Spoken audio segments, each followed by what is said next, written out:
afternoon to listeners of the both radio station. We are in Mahaut to witness one of the finals of the Cassani Laville T20 competition. We want to say good afternoon to wherever you are listening to our broadcast, and welcome to the atmosphere. We have already seen the arrival of the Prime Minister, and we're also seeing now the arrival of the President of the Commonwealth of Dominica, Scotty. Yes, good afternoon, listeners, and it's nice to see that we are back at teaser ground for the big finals here between our Red Force and the Sophia team. And we'll just see the arrival of the President. I think the Prime Minister already passed through. So. Sylvanie Burton, the President of the Commonwealth of Dominica, she's making her way. The crowd already start to build up, Scotty, and what atmosphere in Mahaut tonight. The big softball finals, the atmosphere look pretty good, the weather looking pretty good, and everybody's set for tonight. The umpires are out there. Umpires for tonight, we can tell it's Leroy Phillip and Alex Joseph, and also the third umpire, we have Gifford John Miscalary doing the umpiring tonight. Gavin, I want to say special good evening to you. Well, good evening to you, Delvin. Of course, good evening to the listeners of DBS Radio and Kyrie FM. This simulcast teamwork makes the dream work. And we're here live at the Mahaut playing field, teaser grounds. And big finals, like you said, Delvin. It's going to be Cynical Red Force up against the Soufriere Night Riders. And yes, as we speak to you, the dignitaries making their way to the pavilion. We have the President of Dominica, Her Excellency Sylvanie Burton. A few moments ago, we saw the Honorable Prime Minister Roosevelt Skerrit. There's also the Parliamentary Representative from Mahaut, Honorable Cassani Laville. And I also saw the Parliamentary Representative for Cottage, Roland Roy as well. Oh, yes. So a number of government dignitaries are here. These are big softball finals. I must say, Delvin, the league has gone extremely well. You know, we had a few hiccups because of the rain, you know, back in February, late January, but apart from that, it's been some real fantastic cricket. Yes, and it has been some fantastic cricket as we see the umpires, Gavin, making their way out. But Gavin, as I can tell you, that it was a nice atmosphere and so in terms of the cricket. The matches go pretty well. Scotty, you witnessed some of the matches. Yeah, well, some good matches played here. I think Red Force semi-finals, when they defeat VF Inc. Chasing 96 runs, was bowled out for 90. That was really a specialty at teaser. And I also must say the Honorable Kozia Frederick, the Parliamentary Representative for the Carib Territory, is also there. Yes, he's also there. The Parliament for the Carib Territory is also there. Yes. So the news from the middle, the Cynical Red Force have won the toss. They've opted to bat first. This will be an interesting decision, Delvin. Yes, they're interested. I don't know if they listened to the interview, Gavin, and the captain for the Soufriere team said that if we won the toss, he'll bat first. So the Red Force reversed it by winning the toss. Yeah, but I watching the wicket here at teaser. It looked like a batted strip. Looking well firm, and the outfield is well manicured. So I think there might be some runs on the board here before. I hope that we don't get these intermittent showers that usually come from the mountain up Well, there. it looks clear up in Campbell to the east, so let's hope that it stays. So it looks like a beautiful evening. You know, during the course of the day, we had the odd shower, but just looking up there, you can just see the mountains are clear as possible. And we're just getting set for the first ball. So, Delvin, in the semi-finals, we saw, you know, the Night Riders taking on the Police. The Night Riders put on over 200 batting first. And then they're bowling us right on point. They dismissed the Police for about 100 odd. And, you know, this could be a very interesting match. Oh, yes, and we see the openers there ready for the Red Force as we see the first ball of the match, Gavin. The ball pitched down the leg side. The batsman swivel around, but just get high up on the bat. Don't go square leg for the scamper for a single. So the Red Force are off. It's 1-0 after the first ball. So Red Force up and off the mark immediately. Gavin Von Elise is the one that received the ball. So here we go again. Night Riders, good slow delivery, but easily picked. But one bump to the fielder, and they'll get the single. And the fieldsman was not paying attention, Gavin, no matter for that ball dropped just in front of him. But you can see the atmosphere already here in a Lapo Cab with Gavin. So good signs there in Mahaut for that big finals tonight. Yes, this is, you know, something, a hallmark of this league, the fact that it attracts a lot of the villagers, supporters. This one down the leg side. To just be one. So far so good for the Knight Riders. They've been able to protect the boundaries so far.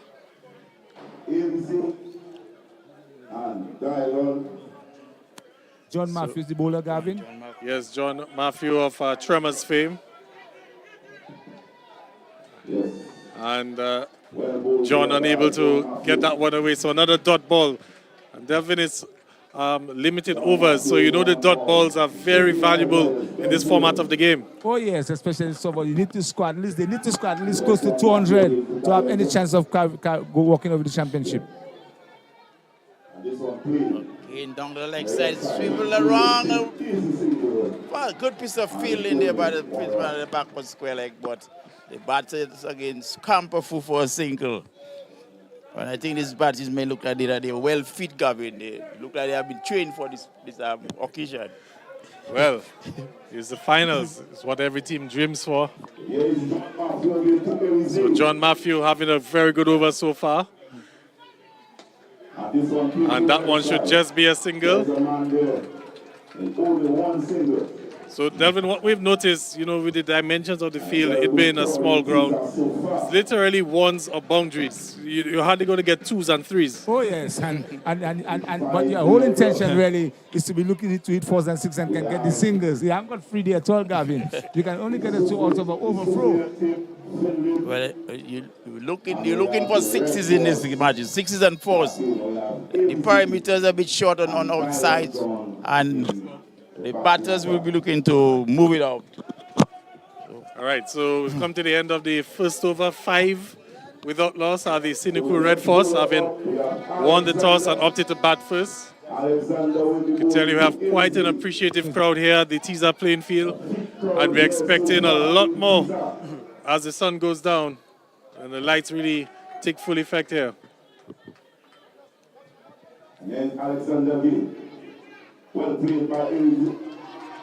Bit of indecision there, but they will scamper through for the single. So scores moves on to 6 without loss.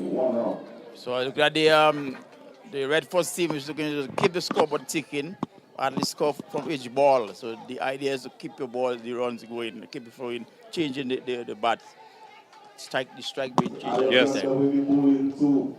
You definitely want to do that. Keep the scoreboard ticking, like you said, Scotty. Slower ball. This one is picked and go! What a grab that was!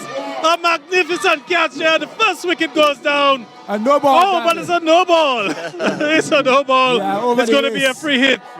Yeah, it's over the waist and on the brave ball. But look at brilliant catch about the frisbee, looking like not Martin, but it was a great catch diving to his left, plucked that ball from the air. But unfortunately, it's a no ball. It's a free hit here. And a free hit. It's all happening at teaser grounds here in Mahaut. So it's a free hit. And the play to fielder down at the long off. So just be one. Well, the well-controlled ball that was right in the block hole, the batsman just could drive and just get a single. On a free hit, you're looking to maximize. Well. Another one again. Just be a single. So the Knight Riders seem to have a plan, Delvin, and they seem to be executing that plan quite well. The Sinuku Red Force unable to find the boundary so far. Yes, but the singles are doing pretty well, getting the singles. They're keeping the scoreboard clicking. Yeah, the runs building up all the time. And that's a dot ball there. So Caden Alexander bowling quite a good line and length, almost in the block hole, most of his balls. Stifling the batters. Trying to whip it there, but again, another dot ball. So can Alexander, probably get another wicket now as he's building up some pressure. But this one is in the air again, and it's put down. It's put down this time. A few balls ago, he had a brilliant catch, but this time he put it down, Delvin. Yes, a much easier chance, Scotty. Yeah, that time. And in the end, they're dropping a much easier opportunity. And the ball was in the air for a longer period than the first time. And that time the batsman again spilling the beans as the ball just turning off his hands. And it's cramper through for a single. The score. So the end of the over. And we see Kurt Martin will be bowling from the broadcasting booth end. And if you know Kurt Martin well, a very stiff campaigner, and he'll be bowling from broadcasting booth end, and he's talking about.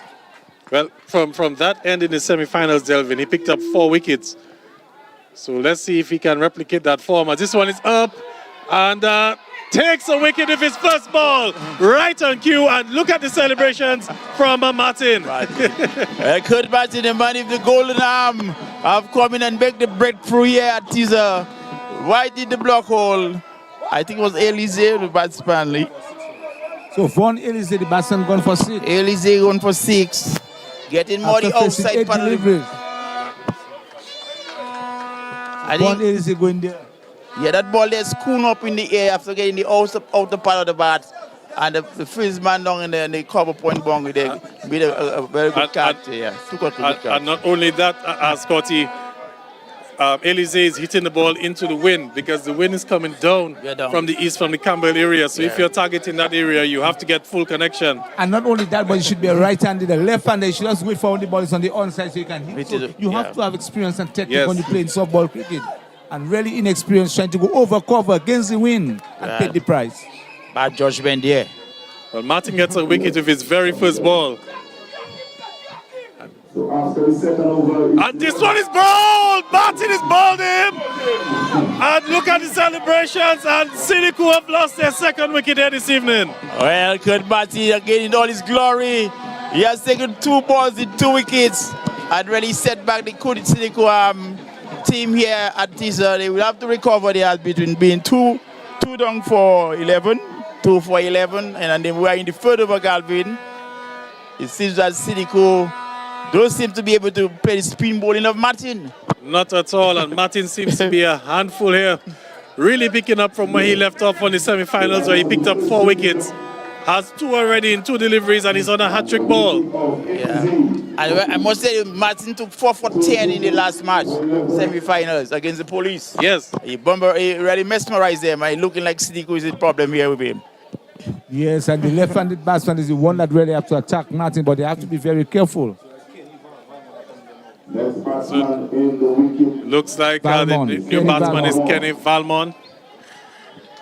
So this is a crucial time for the Siniku Red Force. They have to sort of consolidate. They've lost 2 wickets in 2 deliveries.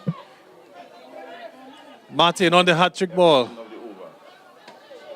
And a full toss. I think maybe he was just a bit too excited there.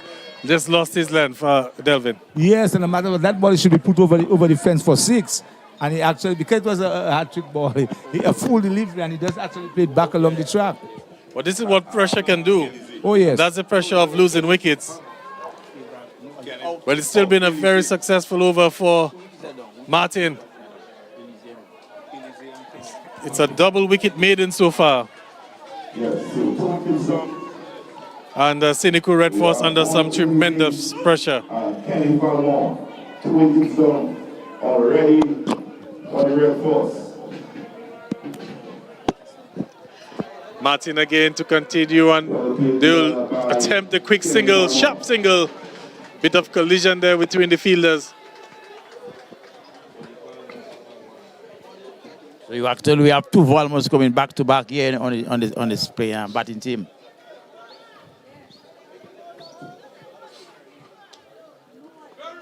So this is the Honorable Cassani Laville Mahaut T20 Softball Premier League. Collaboration of the Mahaut Village Council and Smart Productions. Martin to continue, and this one is down the ground and will just be the single. Good work down the ground. Brings us to the end of the over. Is it? Yes, end of the over. And a successful over for the Soufriere Night Riders.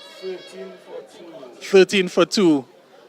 After 4 overs, I believe. Is it? 3 overs. 3 overs, yes, 3 overs in the back. So, okay, let's have a look at the many spectators here.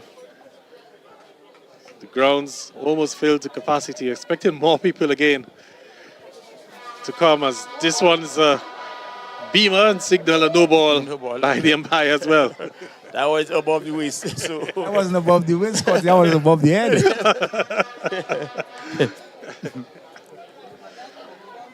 no hesitation in signaling no ball. Wide.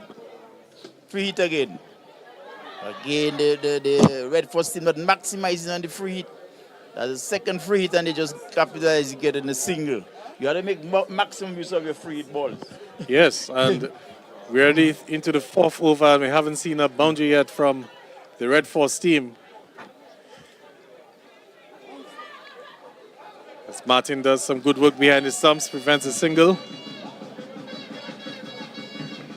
Yeah, that was off the pad, so that's why he applied in the signal wide. It brushed the pad on the way to the wicketkeeper. You can tell the Sofia team is dressed in green. Did he get the edge? Appealing. The umpire seems unmoved. Martin is confident that he has his man. And the batter is holding his ground as well. Leroy remains unmoved, unshaken. Martin taking a brilliant catch at the back of the stump. Well, almost falling on the way, but he held on to not the a ball. brilliant catch, Scotty. He caught the ball and the umpire said not out. And we don't have the benefit of the DRS at the hot spot at the Snicko. But that surely was a very close one. But the umpire was solid in terms of his decision. He was unmoved, Leroy Phillip. The winner will be walking away with quite a number of cash there this evening, Gavin. Yes, I believe $3,000 on the line. This one straight back to the bowler. $3,000 on the line for the winner. So we have $5,000 on the line. That's quite a healthy sum to cash in one night. Definitely. And we have some of the fish prices. As they will take this single. So Martin doing well as well to bring that one down, prevent overthrows. Yes, Just can't seem to keep Martin out of the game.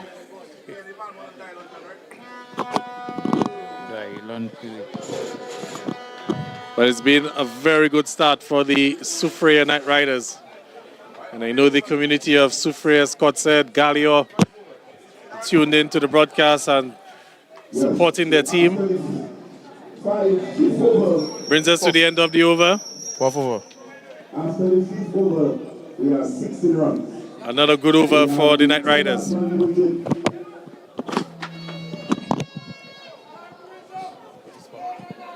Sixteen runs.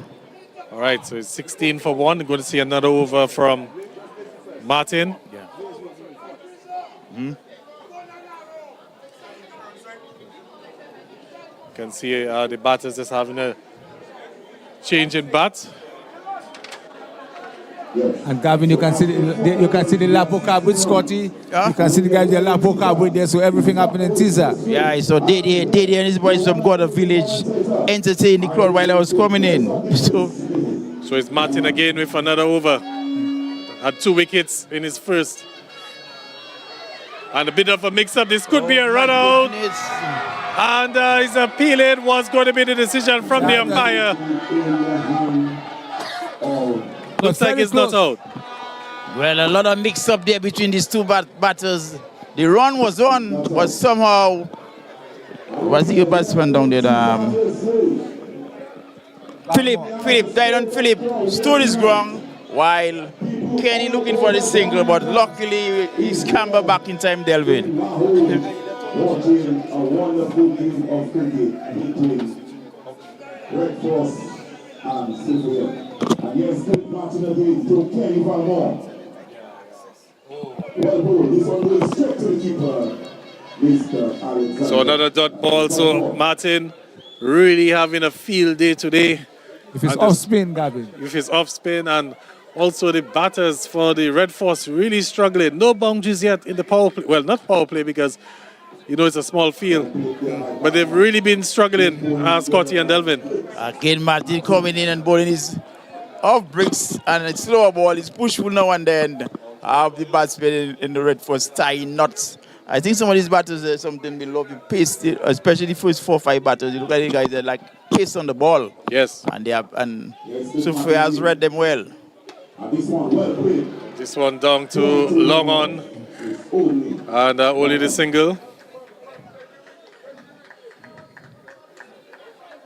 Delvin, I'm wondering, if dew will play any role in this match. I know it's the wind ball, but as the ball will probably roll around as the dew starts to settle, could make life a little difficult. Oh, yes. This one in the air, but straight to the fielder. Another wicket for Kurt Martin. And another one goes down for the Cynical Red Force. Well, again, Kenny Balmont looking to clear the man and Whitish long on. Just managed to get the ball straight into his arm there, a couple of meters from the boundary. And the youngster go quite dejected back to the pavilion. I find that, to me, that's very slack batting, because that's only in the 5th overs. They haven't seen the rest of the bowlers, so you could actually defend Martin and look to attack the other bowler and see what the other bowlers have, but they're looking to attack a very good bowler and he's getting them out. So it's really not smart batting at all, Scotty and Gavin. And not just that, Delvin, they continue to hit towards the wind, so everything is just really going wrong for the Cynical Red Force. Yeah, the ball, when you have this type of bowler, you need to know what time to hit balls. You're looking for a bad ball, a short ball, but when he's bowling the ball just in your block hole, it makes it difficult to get the ball away. So I think Red Force need to rethink there. All right, so Martin with his 3rd wicket, and Martin is putting on a one-man show as he's running through the Cynical Red Force lineup. So here is Martin to Wilshire. And it's Wilshire at the crease for Cynical. Martin fires this one in, plays this one behind point to just be the single. But still, you can hear the applause from the Cynical Knight Riders camp. End of the over. Scores. And it's 18 for 3. After 5 overs, yeah, 18 for 3. So, yeah, after 5 overs. So it's really a good peg back here for the Cynical team. I think they need to recuperate. We need a good partnership to really we need to look for at least 150 runs to be competitive in this game here tonight. Yes, definitely. I mean, 5 overs, that's definitely not where the Red Force would want to be with the bat. So haven't found a boundary after 5 overs. And the Knight Riders have been very good in the field. Okay, just the one drop catch. But that was a loose ball. I could have gone somewhere down in the Mahaut area, Delvin, but the batters just struck it down. It was a full ball on the bat outside the leg stump. But Scotty, you also have to remember the fact that they're down 3 wickets, they're now being a bit more cautious. As this one again could get to the boundary ropes, and it does. So the first boundary of the evening for the Cynical Red Force, much needed boundary. Well, Philip pulling down that low that time, not using the aerial route. And I've gotten that ball into the fence before.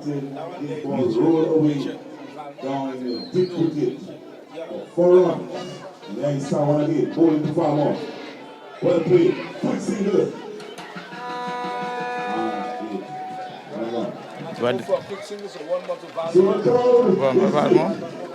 And we have a sold out crowd here tonight. Next zero.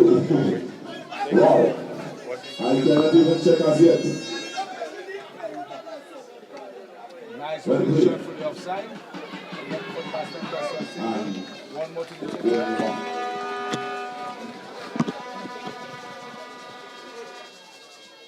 So we have the 2 umpires here tonight. You can see that the filling team that is super. Alex John Baptist. Very quickly towards the body, really attacking the body. Very confident moving up towards the ball. Yeah, super team as I see most of the trainers guys there. Look at they have been fit, they have been practicing, they have been running around. Shows you on the field lane. Well, this one goes straight through. Keeper. Good. Again, Balmore. Judging the line well, good just pitch outside the some not really staying the shot. Beaten by the pace of the ball, quicker ball by Alexander. But like you guys said, it's still early in the match. Still a lot of overs to go. As Kurt Matthew again with some good fielding. But the batters made their ground.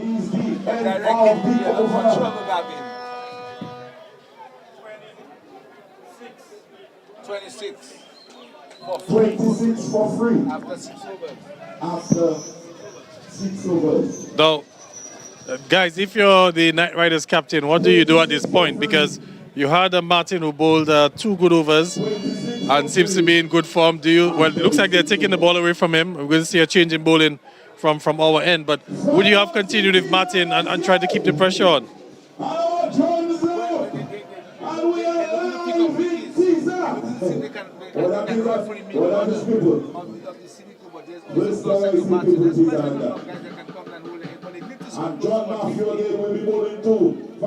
But it's John Matthew to continue. Down the leg side will clearly be signaled wide.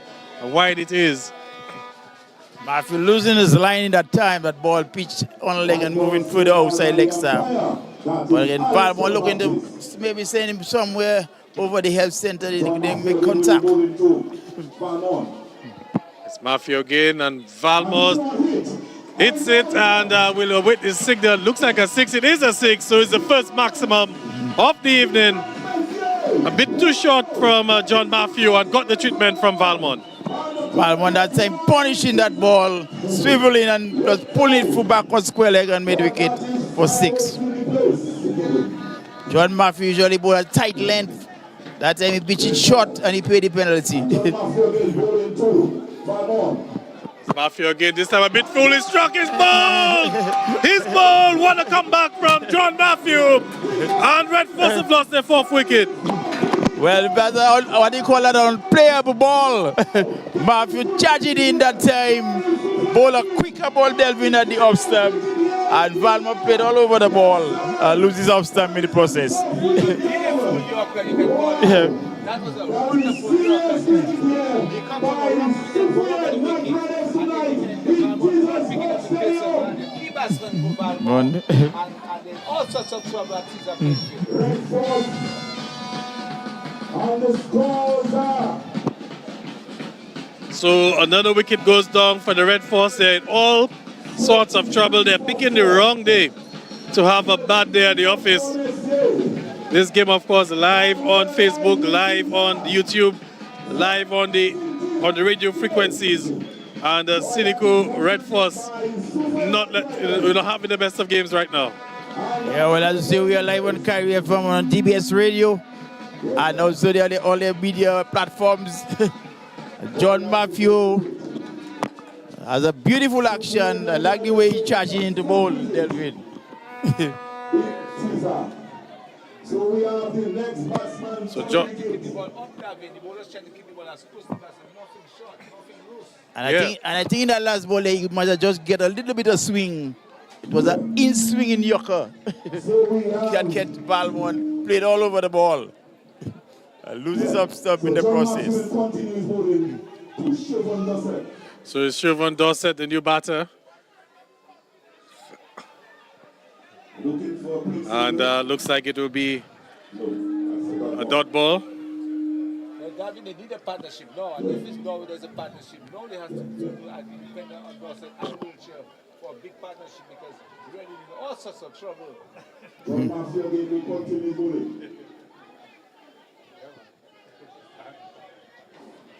Oh, up in the air, some wicketkeeper come to collect, he's out caught. Who's the batter going here? Wiltshire or Dorset? Well, another wicket goes down, guys. And that's the 2nd wicket for John Matthew in the over. And just like that, it looks like the night might be over very quickly the way the wickets are tumbling. Very quickly, Gavin. Very quickly, Gavin. And that ball, there was a slow delivery. And just from wickets. Well, Sophia is all over Red Force here at Teaser. Well, very appreciative crowd has built up here tonight. Well, the Red Force don't seem like they have much force here tonight. And they really seem to be falling apart here at the Teaser playing field. We have a number of dignitaries in the building this evening. The president of the Dominican Cricket Association and Windward's Cricket Board, Mr. Clement Massa, is also here in attendance. The new batter, Delvin. Serious business happening here tonight. Supporting fans around the place.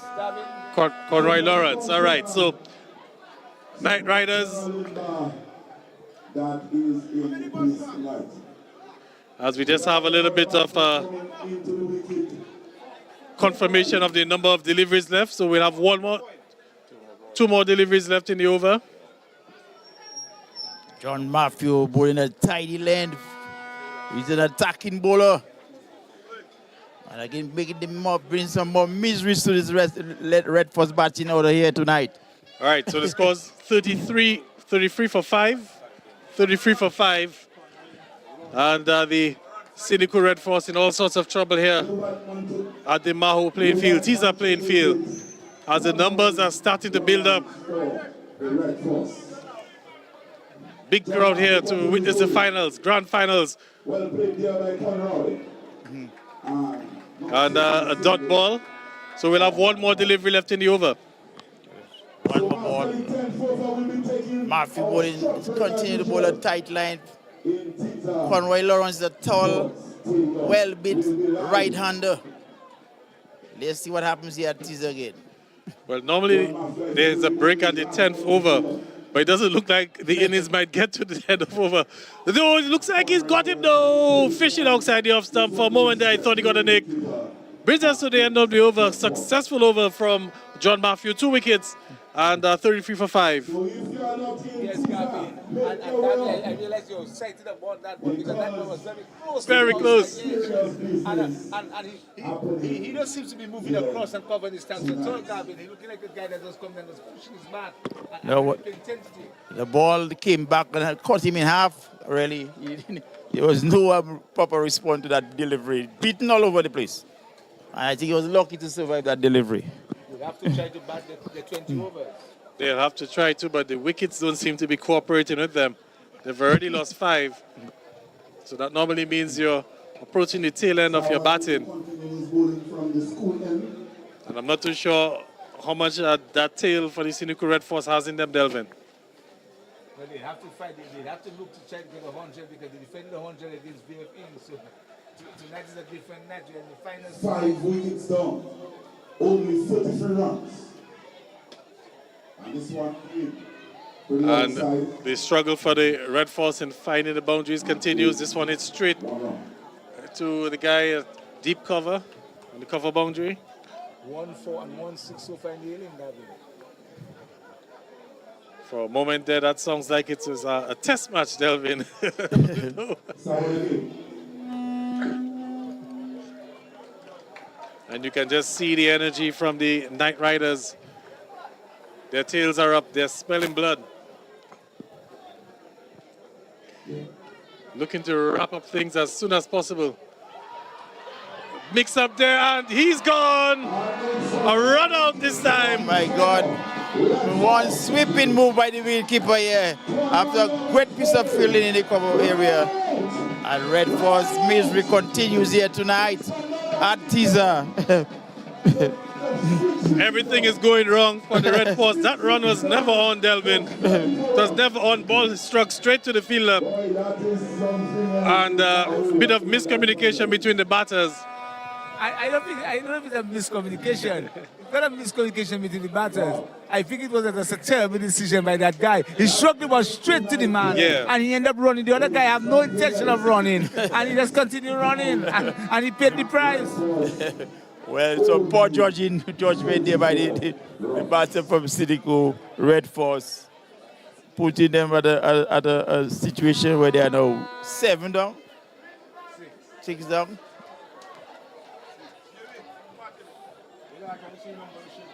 That match looking like Gavin might finish earlier than expected. Well, and that will be quite disappointing for the many fans who are here. Because this one is edge. Oh, I thought I heard a noise. Did you hear the noise, Delvin? I heard, but the bat hit in the ground, Gavin, on that occasion. Because, Delvin, when you look at it, neither team is from Mahaut. So generally the fans will be neutral as this one is signal wide. So the fans will be coming out there looking for some good cricket, looking to have some good action, you know, maybe have a beverage or two. Yes, and some from Siniku. You know, and especially when you have the Excellency Savani Burton and the Prime Minister in the house, clearly you want to put on a good show. Yes, Gavin, and as you said, the both teams are one is from Sofia and one from Siniku. One from the way east of the island and the other one the way south. Nice looking shot. Well played.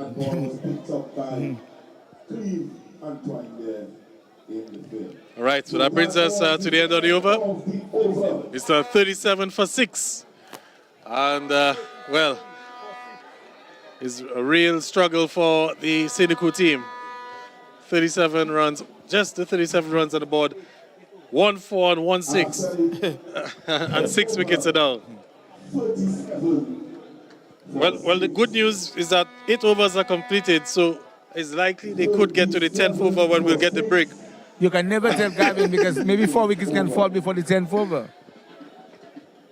So we have the next bowler coming in. Looks like we have a change in bowling. Looking like they are changing bowling. And, John Matthew. well, no. John They're Matthews going coming all back. out for the kill. Yes. You can see they're going out for the kill because they're going back and they're looking to wrap up the innings for sure, Gavin. Pressure in the field. Definitely. They have Kit Matthew. Putting all So this is a real test now for the lower order of the Siniku team. There's John Matthew again. It's Matthew, foolish delivery, opens the face of the bat, and again, this time better communication, turns the batter around, and there's no single. And They it's a dot ball. cannot afford a run out, Gavin. No. Well, the run between the wicket has been terrible here tonight. And I think Redford is paying the penalty for bad decision in terms of running. I can feel the breeze also getting a bit stronger as well. Looks to work this one off the legs. We'll get the single. Starting to get a bit chilly, Delvin, as the breeze comes down from the heights of Campbell. You know, normally at this time of the year, the temperatures tend to be a bit warmer. But there's always something else when you have to deal with the mountain breeze. Slower ball it's straight back, just be the single. A good slow ball by John Matthew. A good slow ball. Well, Matthew, continue to pile on the pressure here, not giving anything away, Gavin, but in a good line and length and restricting the Siniku batsmen to singles, basically. And again, good stuff from John Matthew, showing all of his experience. He's a seasoned campaigner. Would have played for the Tremors in the National Leagues and then would have also been playing for the teams like the T2 God Splashers in the Dream 11 Nature ILT10 tournament. So he's quite a hand, or he can be quite a handful, I should say, with the ball. And Gavin, we have people listening from all over the world and all over the Caribbean, not forgetting our own friend of us, Runners Barbecue. She's tuning and she's listening. She said she's loud and clear, Gavin. All right, good evening to you, Runners. Some of the best barbecue on island. Check it out at Kinfield. Next to the Minia 7-Eleven. Mouth-water and barbecue, but here's Matthew. Good slow ball. Oh, and almost got a hand to it there. That would have been an amazing cotton bowl. Yes, Gavin. But that brings us to the end of the over. And it's a 39 for 6. Yeah, 9 overs completed. After 9 overs, we had teaser. We had 39 for 6. I think we are way behind the score. I looking to get a more competitive score, but it's looking like we are struggling to reach 50 runs here tonight. I'm just wondering, Delvin, you know, the way that Kurt Martin started off, I would have probably brought him back, you know, to try and see if he can just wrap up the tail quickly. To wrap up the inning, Gavin. Because I think the Night Riders should surely back the other bowlers they have in the arsenal to deal with the tail. Yes, definitely. And they're depending heavily on wheelchairs. So wheelchairs is the one that have to stay and occupy the crease and bat for them. Curtly Ansem be bowling. Anselm. Ball. That's another big name coming into bowl. Cassani Ansem from the Grand Bay Credit Union Colts. National cricketer as well. So firing this one there. This one signaled wide by the umpire. Yeah, that time it's wide outside the off stamp. The batter didn't really have to play at that. With the line way off. One more to the total. And that cut straight to the field at point. It'll just be the single. And there's a combination there of Granby and Sufre Gavin. They pass it across the hill. I don't know if there's a shortcut. Yeah, man. I would think there's a shortcut. But there they go again. It's Ansem. Playing that one just behind point, but again, just another single. And that was well fielded there by Cream and Point. And you can see that tall Curtly Ansem, very tall, lanky off spinner, Curtly Ansem. A tall, well-built bowler. Yes, they did. Fine, this one is in the air. Take out, drops the catch. Drops the catch. That would have been the 7th wicket. That was a lollipop. That was a sitter. Easiest catch you'll get all night, and he put it down. And Devon Bruno. Well, the ball went Alex straight. Bruno's son, Devon Bruno. Bruno. Easy chance they're going down here. Well, I know Alex is watching somewhere, wherever he is, and he's not happy at all. But you can still see the Night Riders applauding, trying to keep the spirits up. Ansem again fires this one in. Batsman equal to the task. They were quicker ball that time, but the batter is, John is behind it. Well played. Ansem beats the fielder, extra cover, and well, doesn't beat the fielder out in the deep, just one. Well, Redford's working in singles here tonight, and right now I think we need some boundaries there. As we're approaching the 10th over, let's hope we can go across over the break into the 11th and 12th over here tonight. Cassani Ansem. And they will take the single. It's always a danger when you're hitting the ball to Martin. But not even Martin could prevent the single there. Kurt Martin is a quick, he's always a sharp fieldsman. All right, so it's 44 for 6. And 10 overs completed? 9. 10 overs are completed. So this is the midway point of the innings where we're going to take a short break. But we can just recap things so far. It's been the Kurt Martin and John Matthew show. 44 for 6. The Cynical Red Force having won the toss and elected to bat first. And it's not been a good start for them. No, we have not seen any significant Gavin partnership yet this afternoon. So we hope after the break that Red Force can start stroking the ball and up the scoring rate here for the team. They are way below the par tonight. We'll take a break now. From the stands, 5 lovely ladies from the stands to bowl at the wicket. 5 lovely ladies from the stands. Yes, 5 lovely ladies will be bowling from the stands. 5 lovely ladies from the stands will be bowling at the wicket. After the 10th over, it's 44. 44 for 6. 5 lovely ladies from the stands. If you are here and you're willing to win a 6-pack, you should get on the field. 5 lovely ladies. Yes, sir. Right, that is serious business, isn't it, sir?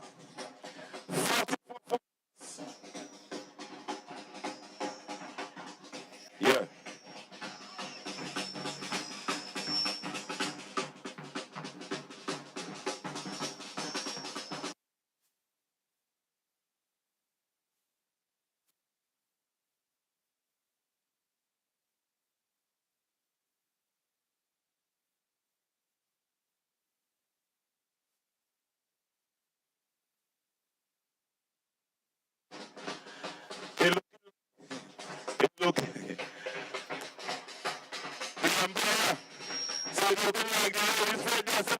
Okay, we get 2 lovely ladies so far. We have 2 lovely ladies so far. We have 3 lovely ladies so far. We have 4 lovely ladies so far. We have 5 lovely. So because it's the finals today, we're taking 6 lovely ladies tonight. Yes, I. Pressure Tita Messi. Because it's the finals, we're taking 6 lovely ladies. Boy, that is pressure in Tizawi, boy. 44 for 6. We are live in Messi. And our drones are up. And if you look to your left, yes, I. Okay. So we have Mafa. Yes. We have Mafa. We have Tilly. We have Jilly. We have Pinka. And we have Lawrence here. So we'll be taking a few. Yes. Yakalali. Yes. So Kalai, we're waiting for you. Yes. Yeah, man. Kalai, you keep in. Yeah.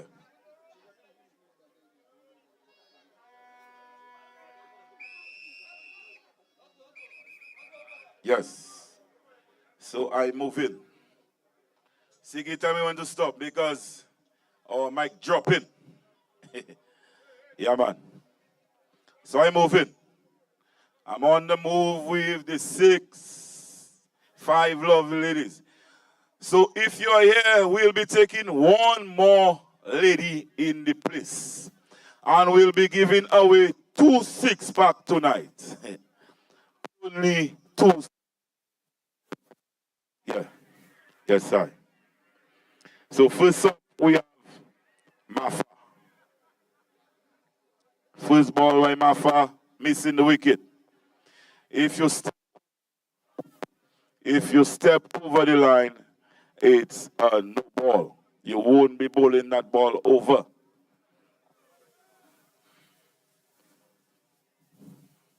Two balls by Mafa. Third ball bowled by Mafa. 3 more balls remaining from Mafa.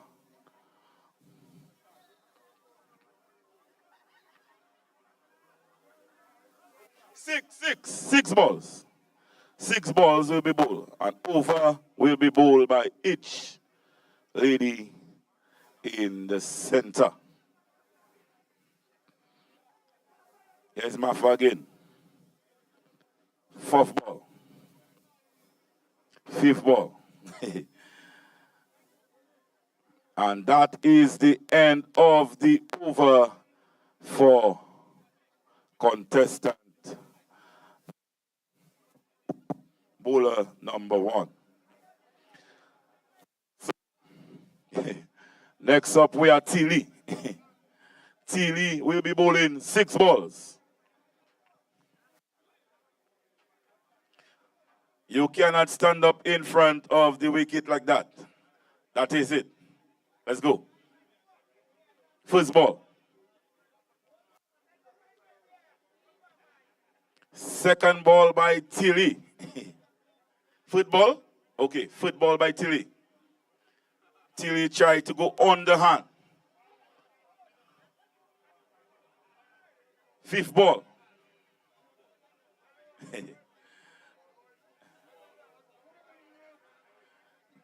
Kalai, you give only 6 balls, Kalai. 6 balls. Kalai, only 6 balls and over. Make sure of that. You can put balls down and you can bowl one after the other. All right.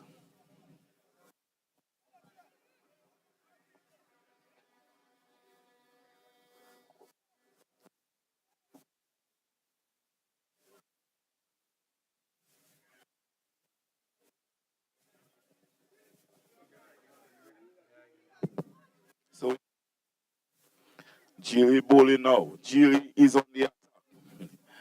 Geely is on the attack. Wow. That ball missing the stumps again. White ball again by Geely. Geely looking to take the stumps. And that was the end of the over by Geely. So Geely, you're out of the contest. You may leave the field.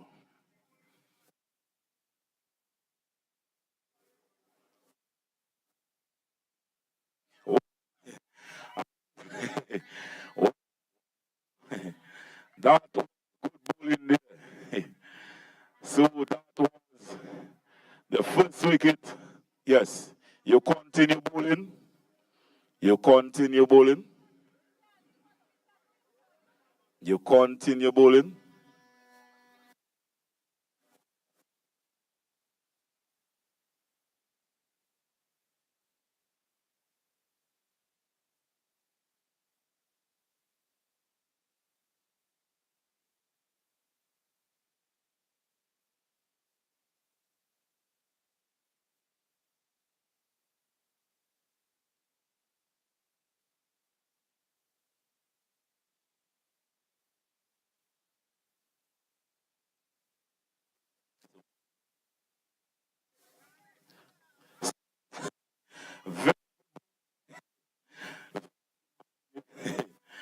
Very good ball again by Binter. Binter hitting the wicket twice.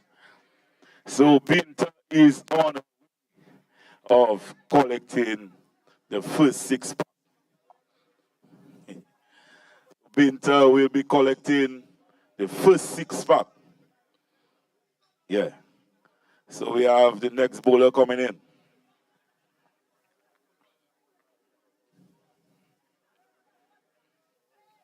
Second ball.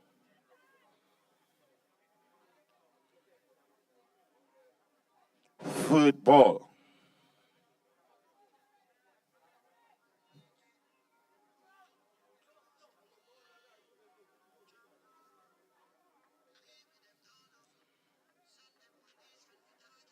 So that is the end of our short break.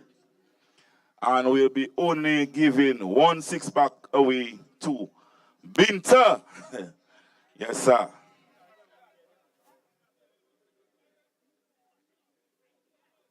Binter will be receiving a 6-pack compliment. The Consuba. Yes, sir.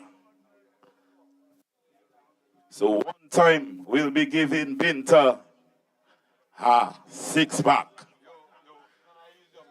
Yes, sir. Serious business in Tiza right now. Yeah, man.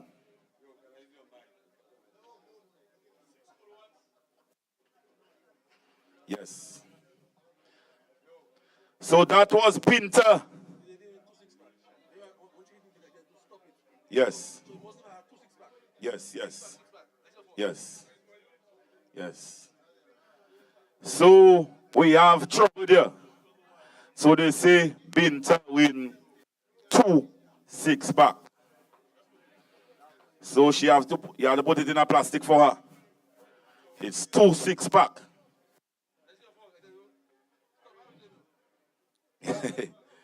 Boy, that is nice time in Tisawi. Yes. Fireworks in Tisa, Messi, and our teams are going back on the field. And we want to congratulate the lovely Binter for winning 2 6-pack compliments. Yes, sir. Boy, that is trouble in Tisawi, boy. The crowd are going wild. We have Lapo Kabwit from the Kota village. That is serious business happening in Tiza. At the Mahaut playing field, Tiza grounds, had a bit of a mid-innings break. 10 overs completed. It's not the best of start for the Sidiku Red Force, but here we go again. Starting off with 4 wide. So, Scotty, just give us a summary as to what has transpired so far in the match. Well, at the end of 10 overs, we were 44 for 6, Elise 6, John 6, Kenneth Valmore 0, Kenny Valmore 15, Dorset 0, Lawrence 0, Wilson 7 not out, and D. John on 5. Well, this one there, boundary, welcome boundary for the Knight Riders team. Just opening the face of the bat, guiding the ball past the vacant first slip, and that gets a 4. And so, much needed boundary for the Red Force. John Valmore so far, about 3 overs, 14 runs, 2 wickets. Alexander 2 for 2 overs, 8 runs. Kurt Martin, 3 overs, 4 runs. Kurt Martin took 3 wickets also. Anselm hasn't taken a wicket, neither Lockhart, neither Anselm. 4 more runs there. Well, it looks like it's raining boundaries after the break here, Delvin. As Red Force going on the attack. Well, it looks like the break seems to be doing the Red Force team well. They've responded with 2 boundaries, 2 consecutive boundaries. And Red Force look like they want to post a total that they can defend. And a good comeback delivery there, beating him outside the off stump. And Gavin, we want to say hats off to everybody that make it possible, and you know that the grounds and so on, Raymond Blackman, a lot to do with the grounds and so on at Teaser. So we want to say good evening to Mr. Blackman, wherever you are. Let's say good evening to you. We are right there and we're enjoying the atmosphere in Teaser. We also see some very good development here right at Teaser, where our new Mahaut Primary School constructed. It's looking beautiful with a lineup will be playing field there. Total different outlook here at Teaser in 2025. Well, Cassani Laville, that was his project. So big up to the present PAL rep. But our last PAL rep, Blackboard, did quite a lot of work on this playing ground. The pavilion was developed. We also had the basketball field and the right here where we're standing, which is the community center. And you also have the health center, the newly refurbished, well, not newly constructed health center as well, right next to the playing field. Yeah. So there's been a lot of development in the Mahaut constituency in recent times. Good comeback delivery again. So after being struck for consecutive boundaries, the Knight Riders seem to have found their groove. Delvin, I know you're not the biggest fan of bricks, and looks like that brick didn't work in favor of the Knight Riders. Well, it's working in the other favor wrong, Gavin. And straight to Kurt. I think the batter saw as the ball was headed to Kurt, he changed his mind immediately on a single. Yes, Gavin, and I realized that they had a long talk. The most important thing is to bat off the 20 overs. So if they can bat off the 20, they can score 100 runs, and they're very confident in one comfortable in attack that they can defend that. Well, they take, there's a single. 56 for 6, 11 overs completed, 9 overs left, only 4 wickets in hand. Well, I think it's cynical batters now need to just stay there and bat as much as possible. Make the bowling, when you get the bad ball, score runs out of them, and as you say, aim for at least 100 runs. And I know their bowling is very tight. They cannot afford to lose any more wickets now. Yeah. They have to wait for Gavin just around the 15 overs, and if they can still have those guys there, they can launch their attack. That's why I was saying I would have brought Kurt Martin back into the attack immediately. The opposition was down, you keep them down. And he bowled 2 overs, 2 for 4. You know, so I saw no reason to take him out of the attack. Yeah, they could have capitalized on the 2 out of overs there to really just run through the Red Force team. And stand by 10 wide outside the off stump. But when they see a big drive, but it's nowhere close to the ball, the keeper not collecting cleanly, but there's no run. But Kurt Ansem is really firing them in Denver. He's not offering much spin, almost bowling like a medium pacer. Again, Ansem again with a good delivery pitching just around the middle stump and moving away from the batter. Those seems to be able to comprehend what's happening in the middle. Beaten again. That time it was bouncing from the middle stump, just around the middle stump over the stump. Again, and Sam is 3 dead balls in a row there. The batsman have no idea what is going on. You can see under all sorts of pressure. at all. If a loose-looking shot, Gavin, he could have easily been bowled. But that's very good, though. The communication between the two batters there. Just telling him, you know, focus, just try to survive. And let's see if we can get through to the next over. That's John, that's his batting. John, and we'll share the crease. And if you are in any other village in Dominica, you should come to Tiza. And gets the single, and maybe it could be 2. No, there was a misfield, but no. But they recover quite quickly to prevent any other run. The score moves on to what, 57? It's a sold out crowd here with at least 57. 130,000. Courtney and Sam. And yes, Courtney again. Well played. I thought almost struck him on the hand there, but got some bat on it. With the signal from the umpire, is it? No, well, there are no leg byes in softball cricket, right? No. No leg by. All right. So end of the over. 58 for 6. And it's a 58 for 6. Yeah, but Gavin, I think that there's leg buys because they're spinning the hand. Yeah, they are leg They buys. are leg Yeah, buys. because they spin the hand, but when they're chucking the ball, there's no leg buys. Okay, all right, okay. Yeah, all the rules apply here tonight. Yes. So the umpire should have signaled leg byes unless there was some bat on that. Yes, Just- the bat. He he played got the some bat. All right. He played it into the bat. Oh, that was a beautiful delivery there. Well into the block hole. And Our finals again is Wilshire equal to the task. Crystal Clearwater. Wide delivery. Has some work to do. Good work in the outfield. They'll attempt to. No, and he's run out. And what's your signal from the umpire? Umpire gives him out. Yes, so he's out. No, No, umpire said not out. One move. The umpire said not out. Oh, he's out. What is it? I saw the umpire raise his finger. No, the umpire said not out. Not out. He said not out initially. He was pointing to something. Oh, well, Yeah, he was pointing to something. Not what the umpire said. Ball should be in All right, well, so it's been having a confab umpire decision in his finals. the batsman. So it's a disappointment for them, but that's how it go here, Dalgelby. There's no DRS there. no DRS, no. For a moment I thought he was run out. Looked very close. Scorer, what do you think from your vantage point? No, well, Very close, really close, I must say. Very close. Well, what's more important is that the umpire's decision is final, and the umpire said no. And Gavin, we'll have to check the big screen for the replay. We'll have to look at the replay, Gavin. Dean will have to give us some replay with Steve. But everything, all the drama here at the Mahaut playing field. Sawan to continue. Down the leg side. Signal wide by the umpire. Gavin, the match can be a low-scoring match tonight, you know. Because if a team scores 70 there, I just have a strong feeling where they can try to defend this empty.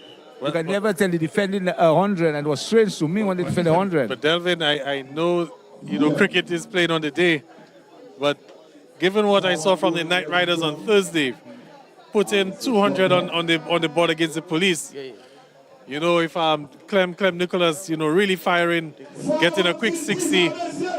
Yeah, different bowling. The police. I know it's different bowling, but you never know. And the Knight Riders have some real good batting at their disposal. They also have the likes of Jason Alexander.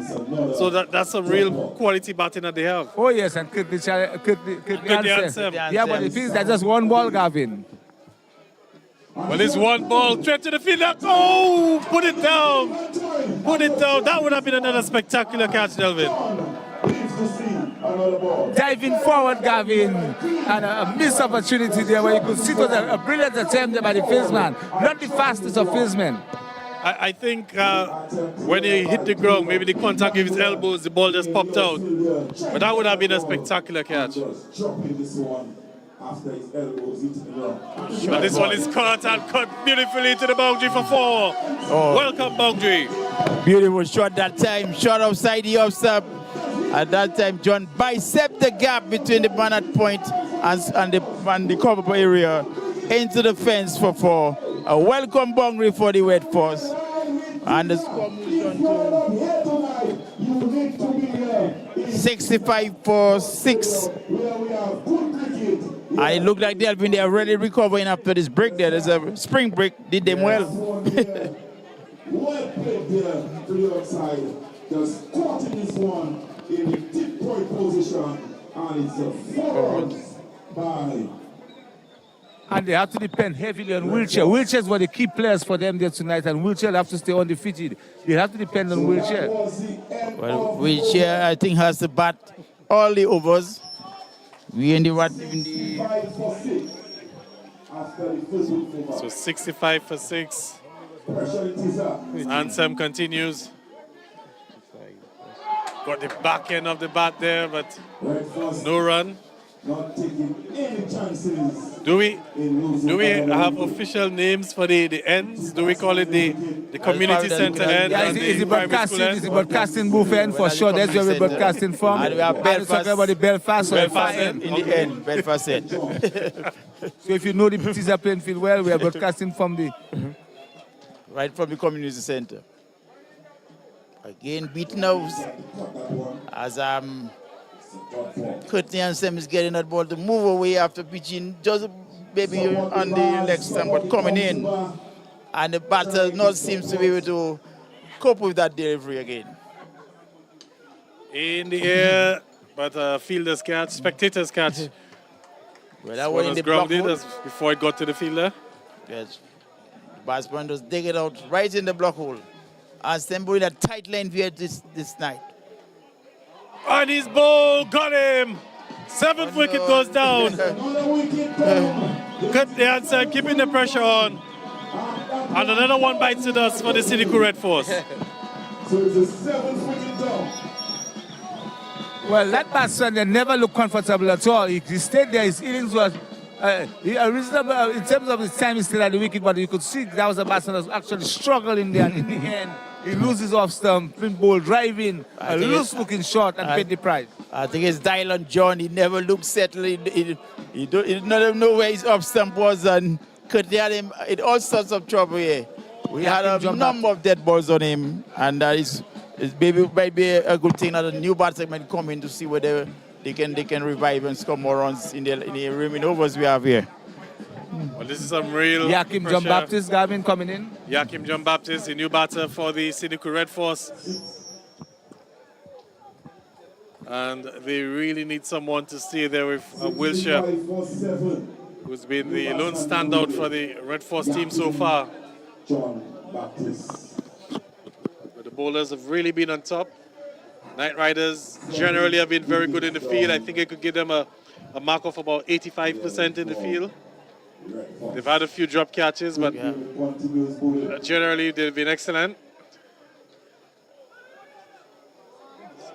John Baptist is almost a hopscotch shot, playing that ball between his leg and his bat.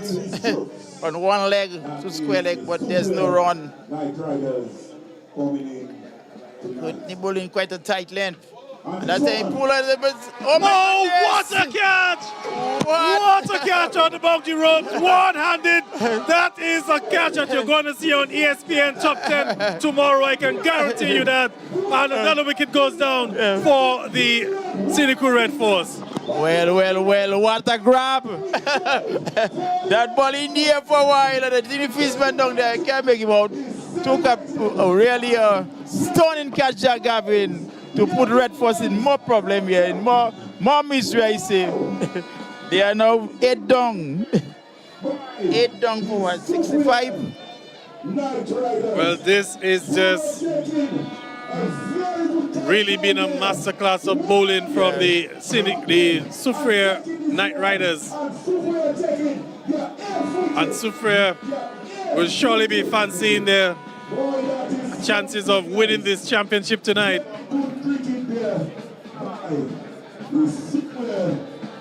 As the scores are now 65 for 8.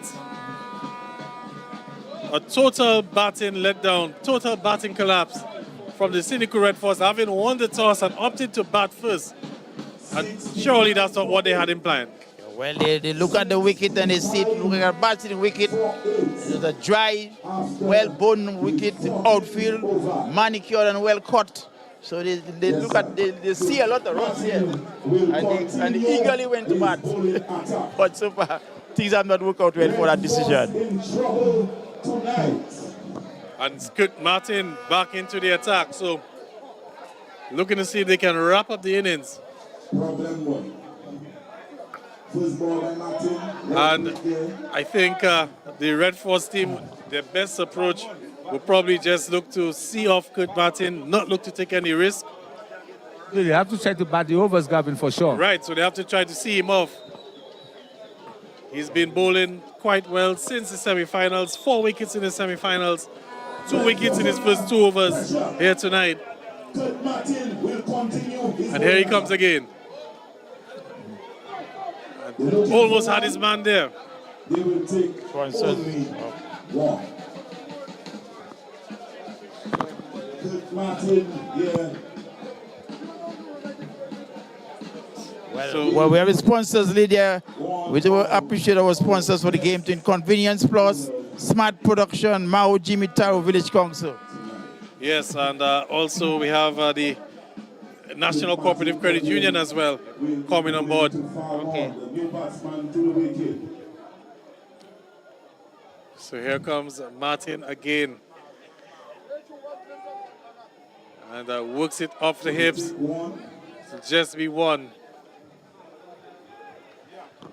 So this definitely has to be the approach for the Red Force. Try to rotate the strike, try to avoid any big shots. They only have 2 wickets in hand. This one is down the ground, but straight to the field at long off. This one picked up by Just be one. in the mid-off. Well, again, Martin, online, but wheelchair equal to it, just driving it down here. So many people here. But quite a massive crowd here at the Mahaut playing field. That time he's wrapping the batsman down the leg side. He doesn't get a run. We keep on tidying up. Martin bowling a slow outbreak bowler. And I've been bowling a tight line there. Continue to bowl well. Struck firmly and fielder overran it to get to the boundary for 4. I think the fielder just slipped there. And like I said, guys, you know, the dew starting to settle on the outfield. It will get a bit slippery. Well, that Valiant punishing that one a bit full to the bat and hit it hard between the man at mid-wicket and long on. And the first man slipping in the way and 4 more runs to the total. 72, but he lost 7 wickets. So it's 72 for 7. 72 for 6, for 8. For 8, actually. 72 for 8. So just the 2 wickets left for the Red Force.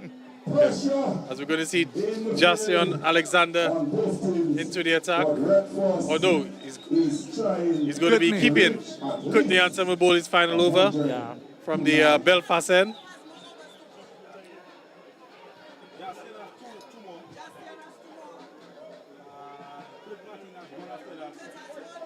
So Kutni Ansem into his final over, finest one down. And down leg side, just one. But that time the batsman looking to send that ball somewhere in Mahaut central area down the back street, but didn't make contact properly and he get more the handle of the bat and the scamper for a single. So Valmont and Wilshire trying to up the score, trying to get up to that total of at least 80, 90 runs that they can give their bowler something to bowl at. And straight to the field at short extra cover. Dot ball. So you can see the Prime Minister, Honorable Roosevelt Skerritt. There's a greeting in many spectators. This one is in here. This one is a maximum. They're heading towards the health center. That's a big shot. Welcome 6 for the Red Force. Well, it looked like the tail end of the batting looking much better than the top end. So they'll be looking at the tail enders holding their own here for Red Force.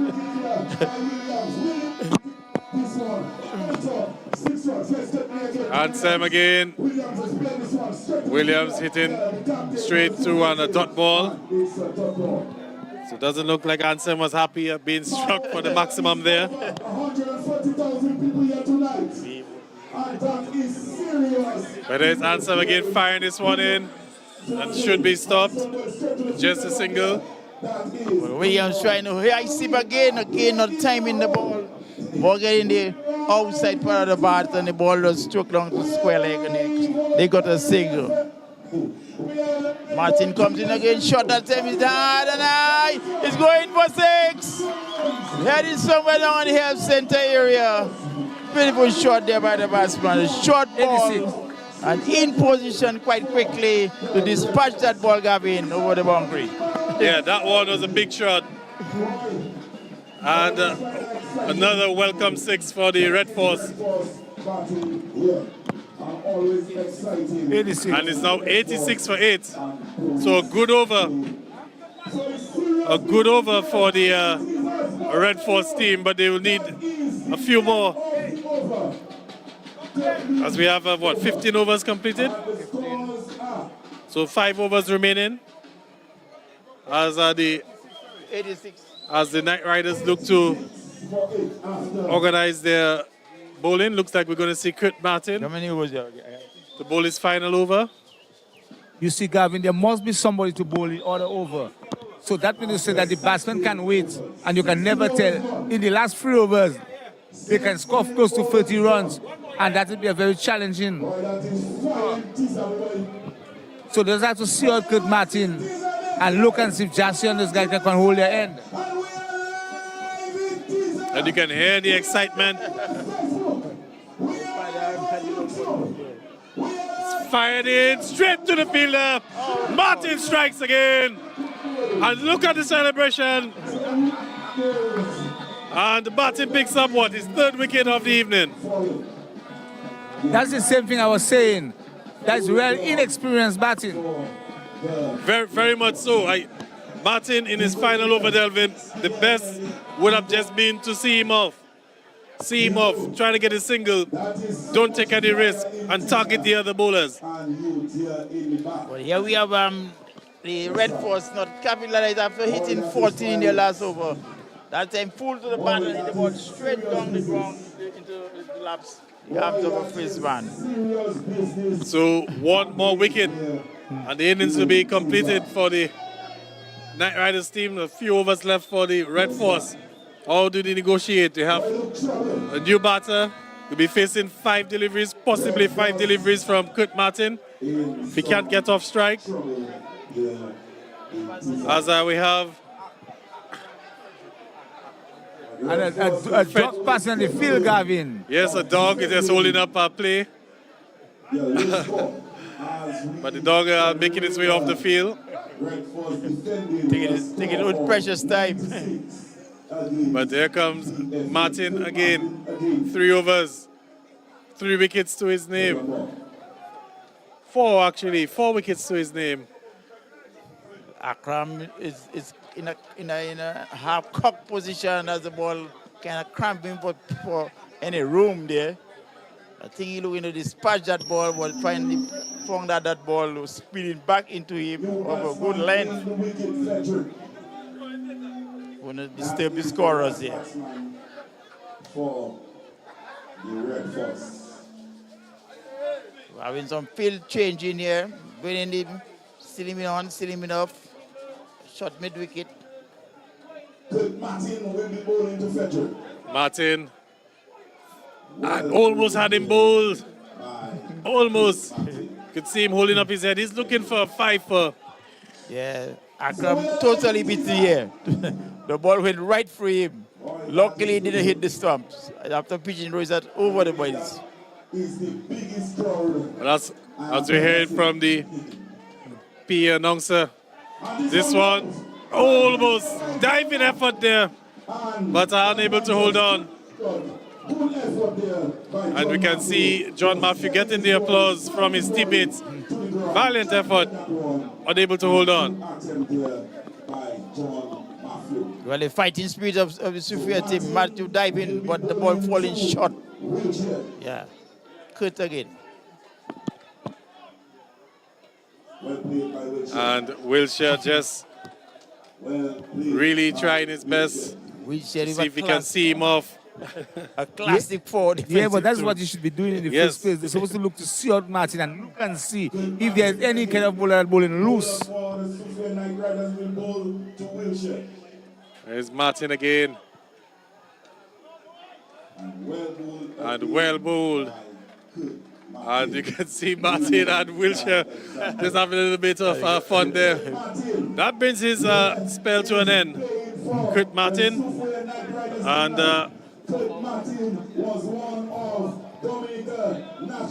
Kurt Martin, 4 for 12. He'll finish the figures of 4 for 12. Quite a remarkable bowling figures here. And the scores right now, it's 87 for 9 after 17 overs. So 3 overs left. Yeah, but if they can see that over through, there must be a next bowler to come and bowl over, and that bowler can be a loose bowler. Well, this is a crucial point because Alexander is in, and Frederick has to see if he can get off strike and bring Wilshire back on strike. Frederick. Alexander, we beat him outside the off stump. Alexander, pasty bowler, bowled quite a quick ball with soft balls. From a short run. And that's the third ball, dot ball in a row. Yeah, but he can defend that. I have got a problem with that. He can defend, he can bowl, because the thing that the next bowler that have to bowl on that end must be somebody that can bowl some lollipops or something, some sweetness. So he does have to wait. This one almost getting the edge of the bat there, dropping just before Martin. Does John Matthew have any more overs? So John Matthew has 1 more over. So Knight Riders, they still have some arsenal in their attack, Delvin. Well, yeah, that's true. But they're taking him on 1 single on the 5th ball of that over. And I think Wilshire will have to try and get another single to take back the strike. But he needs to get back on strike. Yeah, they don't have wickets in hand, so it's not like Frederick can attempt to play a big shot. Has to try to weather the storm and hold on and see if he can give Wilshire the strike for the next over. Please clear the area. Please, we are asking and wide signal by the umpire. I think that one a bit harsh, given that the batsman shuffled across the crease, Delvin. Well, the umpire, Levi Phillips, in full cry there tonight. They have been doing a fine job, the umpires. Yes. Well, I rule it out as a wide. Pass really wide outside the off stump. He has to have a bowler tighter line than that. Another one again. And that seems to be the line that is bowling, pushed it wide outside the off stump. Well, he doesn't want Wilshire to get on strike, so he's trying to push the ball wider and wider. Yeah. 90, Gavin. I'm not sure they'll reach 100, but they're 90. So 90 is up. And they've taken the single. Rosie, you there? Rosie tell me you have 150. 91. So 91. And more importantly, Wilshire will be on strike for the next over. I think that was a good move by Wilshire, where he stood his ground and make sure he got that single that he can take the strike in the 18th over. After 18 over, we are 91, so that means we have 2 more overs to go. And Wilshire, I think, can maximize, try and get that ball, the batting of John Matthew. I don't see why Martin should be making noise with the umpire, because the umpire decision is final. And he making also that he's not the captain of the team, and he's complaining. The umpire decision is final. And it's not looking well for Martin, a veteran player, to be having another argument with himself on the field. Well, Wilshire is not out on 22. And he's on strike now. John Matthew, the bowler from the community center end, bowling his final over. Well, let's see what, yeah. So here's John Matthew. Slower ball down the leg side, signal wide. Started we were wide. And he seems to be hiding that ball away from Wilshire. It's 92 now on the board. So I want to big up Mo Maki. So Matthew again to Wilshire. There's appeals. I think I want got some bat. So bat to it. But appeals from behind. Yeah. But the batter got some bat onto that ball there. So stifle the appeal there. The wicket was going up, but he had to stifle his appeal. So Matthew again. That's a good line, good length from Matthew, and you can see that Wilshire is not interested in the single at this point in time. Wilshire again defending stoutly that time. The single was on, but and there are no fielders anywhere near the bat apart from the wicketkeeper. So everyone on the boundary, protecting the boundaries. And Matthew is not giving Wilshire anything that he can free his arms and attempt a big hit. And that's not good cricket at all from Wilshire. Wilshire should be looking to get the singles and so on and rotate the strike, because it's much easier for this guy over there to block John Matthew. It's Matthew again, and this time in the block hole. Another dot ball. It's almost 5 dot ball in a row. All right, 2 more balls. So you can just see that Wilshire, Frederick going to have a bit of a discussion. I wouldn't be surprised if Wilshire attempts a single now. And if you get run out, that will be disaster. And the Night Riders have to be careful. They probably need to bring the field in. Bring them in. And chance to run out misses. That was the same thing I was saying. You can see that's really not sensible cricket by these players. Well, Matthew, another chance here to run out the batter. Frederick, but he missed the stop. As there was a lot of miscommunication in the middle. And there was a wide, so we had to put a 7 ball over here. Yes, so scorers on point. The umpires just have a slight mistake. We have 1 more ball left in the over. So Night Riders probably want to have the field in to try to prevent the single. Here we go. It's Matthew. Slower delivery comes through for the single. Not smart cricket from the Night Riders. I said they needed to have the field in. Yeah, because there's no way that Wilshire was going to be attempting a big shot there. They were closing in on him, but it looked like they was on the leg side, stayed on the boundary. So the batter there, Wilshire uses his head, just turn the ball in a little gap, got square leg and run for a single. All right, so 1 more over to go. So Cynical Red Force, at least they've done one thing. They've gotten very close to batting out the 20 overs. 93 for 9 with 6 more deliveries left. And more importantly, Wilshire is on strike. It's the final over, so you'd expect Wilshire now to be going guns blazing and not be worried about, you know, what's happening at the other end. They'll have to try to get 100 runs at least. Than our national stadium itself. And a wide signal. That ball going beating the keeper. Quick Martin. And the batsman here. Jason Alexander. All right. So Jason Alexander bowling from the Belfast end. Down the leg side this time, signal wide. Wide again. And the extras might just sort of bring that total. Top score. All right, so 95 is now the score. This one is up in here. This could be the end of the innings. Takes out, it's dropped. It's dropped. Oh no. Oh my God. I don't think you'll ever see an easier catch than that. And he's put it down. I think Matthew had all the time in the world to settle under that catch it on the ball, and just pop out of his hands. He had enough time to get down on his knees, make the sign of the cross, offer a prayer to the good Lord up above. Maybe he could run home, get something to eat, and come back. That's the amount of time that he had. And he put it down. We shall look in the battle of the overs here. Another dot ball here. Jason Alexander from Belfast. Quicker ball and it went through him. And no runs again. Then they disturb the scorers. So 3 more illegal deliveries left in the innings.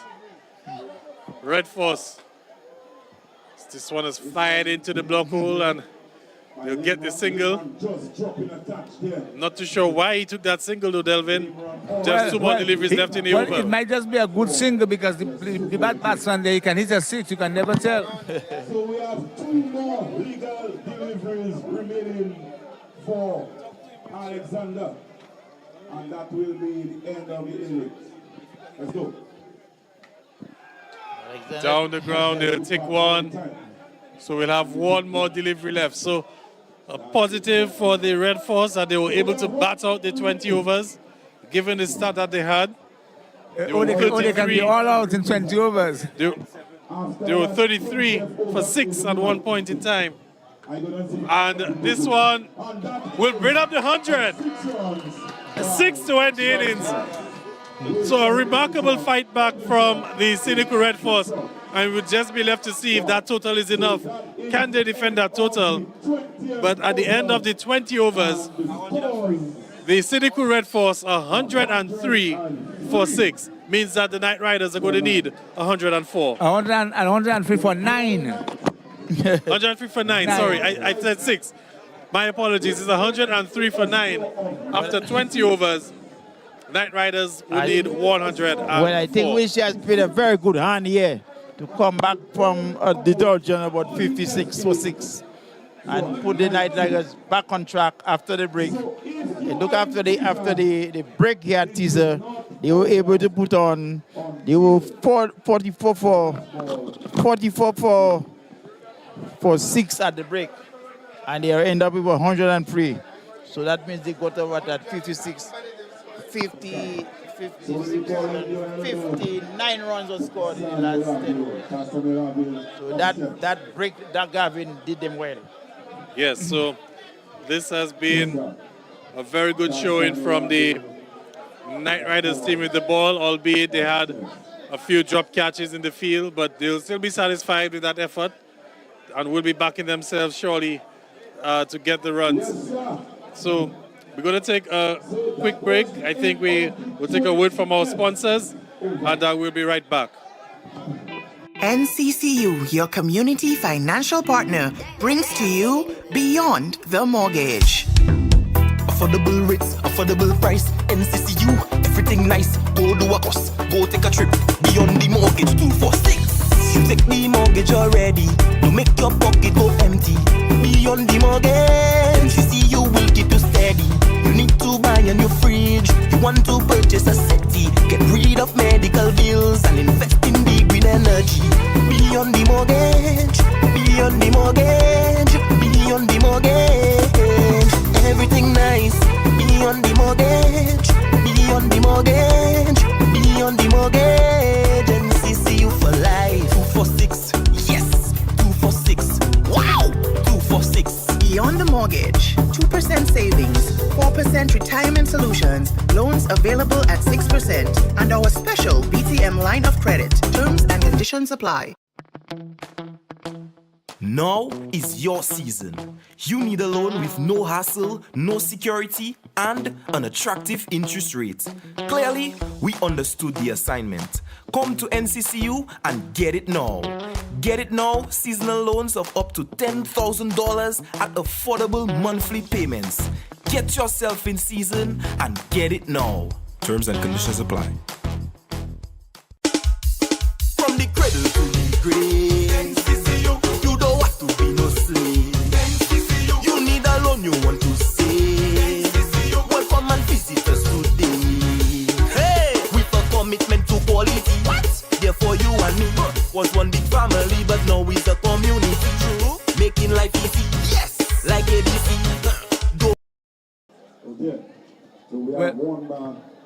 We are there with the parliamentary representative for the Mahaut constituency, Mr. Cassani Laville, sponsor of the competition. Mr. Laville, good evening to you. Greetings to you too, Delvin. It's a pleasure to be here, pleasure to have you all.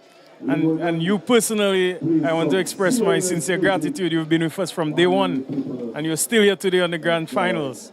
Yes, Mr. Laville, and as you know, you can see the type of crowd. How are you feeling as a PAL rep to see such a big finals and the amount of people involved tonight? Well, I certainly feel humbled by the support that we have. It's nice to see that the community is gelling. They're all together in support and solidarity of cricket and of community. And not only that, you know, it's interesting that while I was going through the crowd just a while ago, someone asked me, PAL rep, how does it feel that you will be handing a trophy tonight to a team that is not from Mahaut? And I said, you know what, that is fine. Because this is really about people. It's about community spirit, not just here, but throughout Dominica. And you can clearly see by the crowd that we have support and solidarity from all spheres of Dominica. And that is absolutely positive. Cricket is about us, it's about Dominica. It is like our national sport. And you can clearly see that people are out, people love their cricket, they love their softball cricket. It is one that attracts support from all ages, to some extent despite fitness levels, you know. And that is what is wonderful about this. And we're grateful for that solidarity that is widespread across Dominica. So I take no offense, I feel no way that I will be handing this trophy tonight to one of these deserving teams. Mr. Laville, you know the whole aim of the league was, you know, to sort of boost community sports. Do you think that, you know, it met its objectives in terms of boosting the whole community sports vibes? Absolutely. I feel certainly that we met our objectives. First of all, one of the things that we wanted to promote was widespread participation of various people from all ages. And you can see clearly by the makeup, the construction of many of the teams, you would see that it spreads across ages, from the young to middle age to even some of the seniors are part of the team. You know, people with gray hair on the team, and you see they are some of the better bowlers, as you can see tonight. And of course, we have vendors from all across our community coming here. That's an opportunity to boost economic activity for them, and that is a wonderful thing. What I love about these types of engagement is that it draws people, people who are playing and participating. It draws those who come to support, those who come here in solidarity, and this has happened. You know, I had the pleasure to be part of an event on Friday, just across here at the Esprit Murphy Center, where we had what we call a seniors program.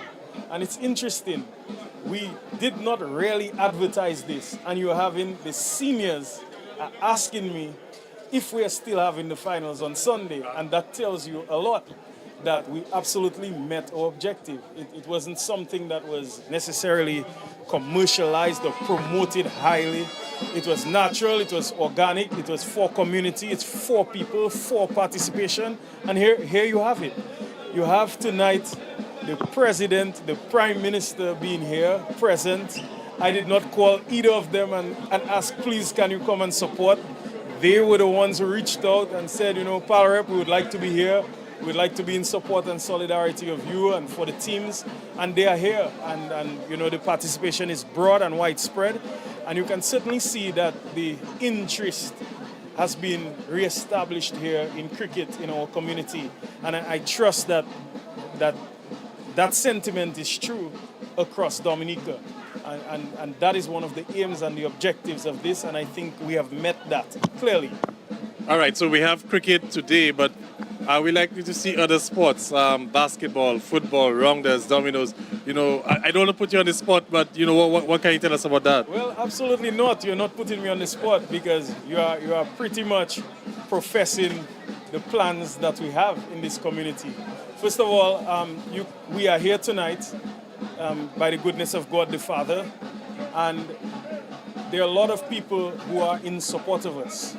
And, certainly the government is in support of us. We have other partners, we have sponsors, we have national lotteries who've been in support of us. And I say this to say, we have lights tonight here. Our field is well lit, well manicured, well prepared because of this profound support that we have had. And without that, without these partners, this would not have been possible. So we have started with softball cricket, and this is merely planting the seed of sports and for sports, and to ensure that we have the interest and we reignite that level of participation. So many of the people from Mahaut have arguments as to these grounds. Is it the home of football? Is it the home of rounders? Is it the home of cricket? It can be the home for all, okay? So we've started with softball cricket. I met a team just a while ago who just played a rounders match, and they were boasting how they won vehicles, and they're asking us to have a night game with rounders here for them. That probably might be something we're thinking of. Cricket also, football also is something that is big here. It has never died, despite the challenges that we may have had community-wise as it relates to sports. We have a thriving football academy.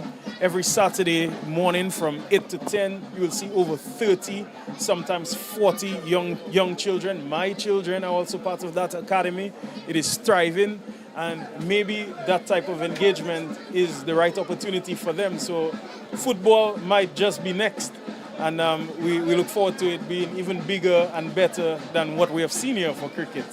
So we're looking forward. All right, and thank you, Mr. Parrot, for the constituency. We're going to have a short talk with the Honorable Prime Minister Gavin, and we're going to talk to him.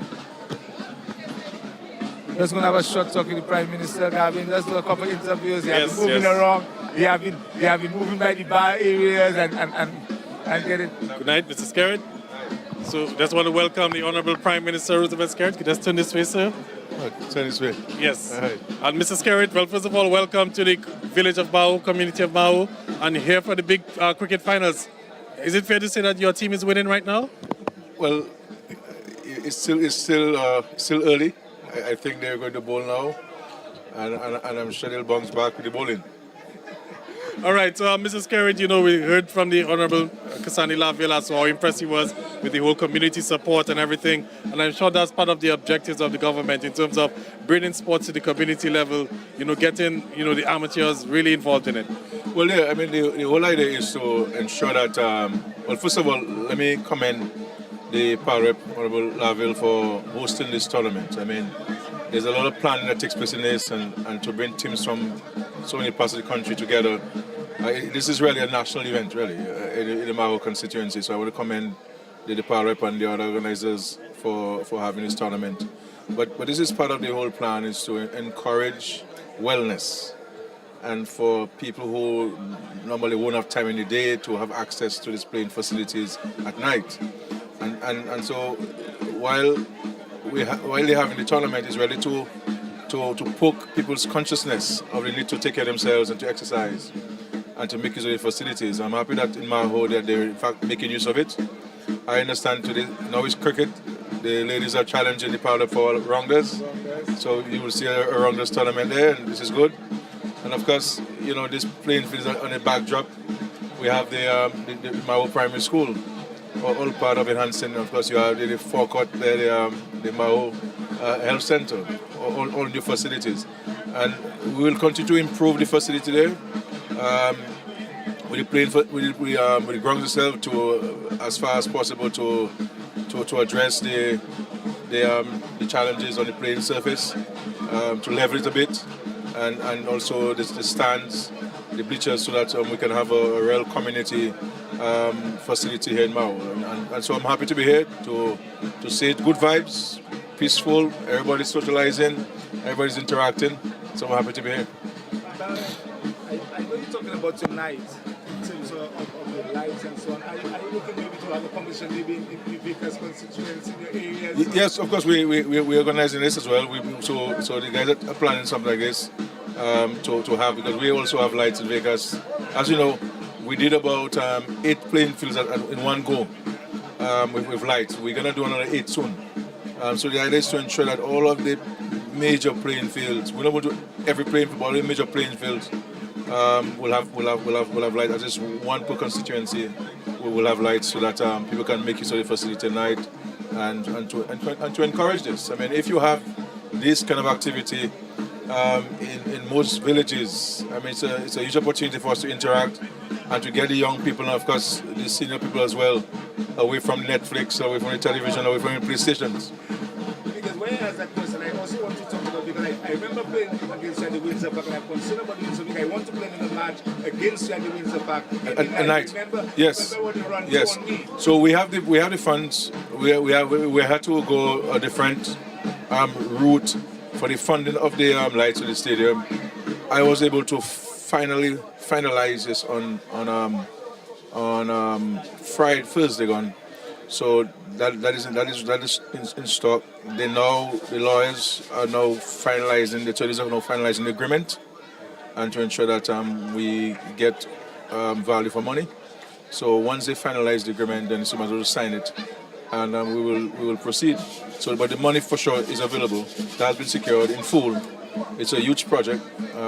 It's costing in the region of about $14 million. So I don't really think it's just two lights you put on a pole, a dominant pole, and then you have lights. You know, it's a very expensive undertaking during this time. But we're committed to this because we know how important the lights are at the stadium for many reasons. And we're all ready to go, and the supplier are ready to supply and to install. So at least the headache of the finalization of the funding has been set aside, which was a major issue, and we're ready to go because we were trying one source, and then that wasn't working out as quickly as we wanted to, because we also have the Creole Festival coming in, and we want to ensure the lights are in place way before that. So we have a schedule, and so we don't want to keep delaying, but the lights, the financing is in order. Just to say that the national lotteries will finance the lights. So it's a major investment that National Lotteries is making. So I met with the chairman and board members on Thursday last week. No, Tuesday last week, sorry, Tuesday. The days are going so fast, you know. So Tuesday last week, and that has been finalized, and I think we're all ready to go. Yeah, because when I asked that, Mr. President, I really want to play a match against you. But you see, the problem is that, you know, I play cricket with you guys. I mean, guys tell me cabinet playing people. I come there and men take it too seriously, man. I was a fat matchman playing. I remember Curtis in St. Joe, Curtis bowling against me. And Curtis started his run from the boundary. And, you know, I said, my brother, I come here, look a fat match and so on, and enjoy myself and mount to bounce me, you know. But certainly, I look forward to that. But if all goes well, we're on track for the lights and so on. And financing was the most challenging thing. That has been finalized in national lotteries. The lotto will finance the lights or the playing field or the stadium. All right. Well, thank you very much, Mr. Prime Minister, for gracing us and informing us as to the update on the lights. And of course, you know, want to get you back to the cricket so you can support your team and push for a victory. Thank you. All the best. Good night. All right. So then we heard it from the Honorable Prime Minister, Roosevelt Skerrit, an update on the lights as well at Windsor Park. Lights are being funded by the national lotteries. And Delvin, you've gotten your wish for the lights. Well, Gavin, you know I was on the case of the Windsor Park lights, and the Prime Minister just came there tonight and tell us that assurance that the money is there for the lighting, so we'll soon have lights at Windsor Park, and that will be one of the major things, Gavin, because as you know, football, cricket can be played at nights at the Windsor Park, Gavin. All right, so I think we're going to take another quick break, and we'll be back with the cricket action at Mahaut playing field. It's the Siddiqui Red Force up against the Soufriere Night Riders.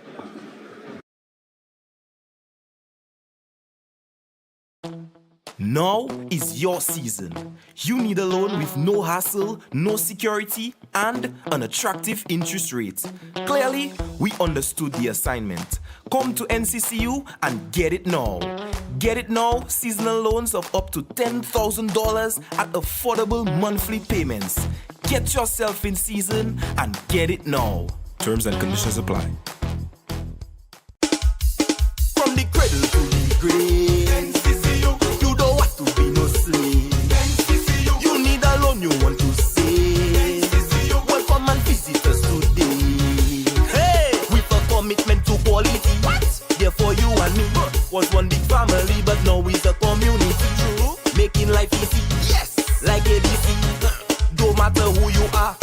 benefit when you bring your mortgage. With rates as low as 5% and loans for all your needs. Open an MRA. Save for your golden years and take advantage of our savings products. We will finance your business. Checking accounts, small business loans, wire transfers, and so much more. NCCU all the way. Wow! Your community financial partner. NCCU. NCCU, your community financial partner, brings to you Beyond the Mortgage. Affordable rates, affordable price. NCCU, everything nice. Go do a course, go take a trip. Beyond the mortgage, 246. You take the mortgage already. You make your pocket go empty. Beyond the mortgage, NCCU will keep you steady. You need to buy a new fridge. You want to purchase a settee. Get rid of medical bills and invest in the green energy. Beyond the mortgage, beyond the mortgage, beyond the mortgage. Everything nice.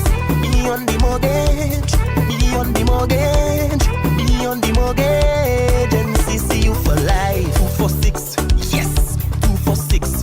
Wow, 246. Beyond the Mortgage, 2% savings, 4% retirement solutions, loans available at 6%, and our special BTM line of credit. Terms and conditions apply. Now is your season. You need a loan with no hassle, no security, and an attractive interest rate. Clearly, we understood the assignment. Come to NCCU and get it now. Get it now, seasonal loans of up to $10,000 at affordable monthly payments. Get yourself in season and get it now. Terms and conditions apply. From the cradle to the grave, NCCU, you don't have to be no slave. NCCU, you need a loan you want to save. NCCU, welcome and visitors today. Hey, with a commitment to quality. What? Therefore you and me was one big family, but now it's a community. True, making life easy. Yes, like ABC. No matter who you are, you can benefit when you bring your mortgage. With rates as low as 5% and loans for all your needs. Open an MRA. Save for your golden years and take advantage of our savings products. We will finance your business. Checking accounts, small business loans, wire transfers, and so much more. NCCU all the way. Wow! Your community financial partner. NCCU. NCCU, your community financial partner, brings to you Beyond the Mortgage. Affordable rates, affordable price. NCCU, everything nice. Go do a course, go take a trip. Beyond the mortgage, 246. You take the mortgage already. You make your pocket go empty. Beyond the mortgage, NCCU will keep you steady. You need to buy a new fridge. You want to purchase a settee. Get rid of medical bills and invest in the green energy. Beyond the mortgage, beyond the mortgage, beyond the mortgage. Everything nice. Beyond the mortgage, beyond the mortgage, beyond the mortgage. NCCU for life. 246, yes, 246. Wow, 246. Beyond the Mortgage, 2% savings, 4% retirement solutions, loans available at 6%, and our special BTM line of credit. Terms and conditions apply. Now is your season. You need a loan with no hassle, no security, and an attractive interest rate. Clearly, we understood the assignment. Come to NCCU and get it now. Get it now, seasonal loans of up to $10,000 at affordable monthly payments. Get yourself in season and get it now. Terms and conditions apply. From the cradle to the grave, NCCU, you don't have to be no slave. NCCU, you need a loan you want to save. NCCU, welcome and visitors today. Hey, with a commitment to quality. What? Therefore you and me was one big family, but now it's a community. True, making life easy. Yes, like ABC. No matter who you are, you can benefit when you bring your mortgage. With rates as low as 5% and loans for all your needs. Open an MRA. Save for your golden years and take advantage of our savings products. We will finance your business. Checking accounts, small business loans, wire transfers, and so much more. NCCU all the way. Wow! Your community financial partner. NCCU. NCCU, your community financial partner, brings to you Beyond the Mortgage. Affordable rates, affordable price. NCCU, everything nice. Go do a course, go take a trip.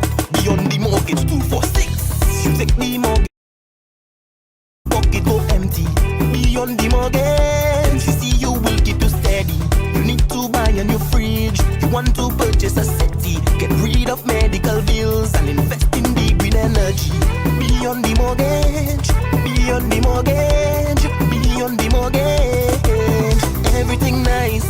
Beyond the Mortgage, beyond the mortgage, beyond the mortgage. NCCU for life. 246, yes, 246.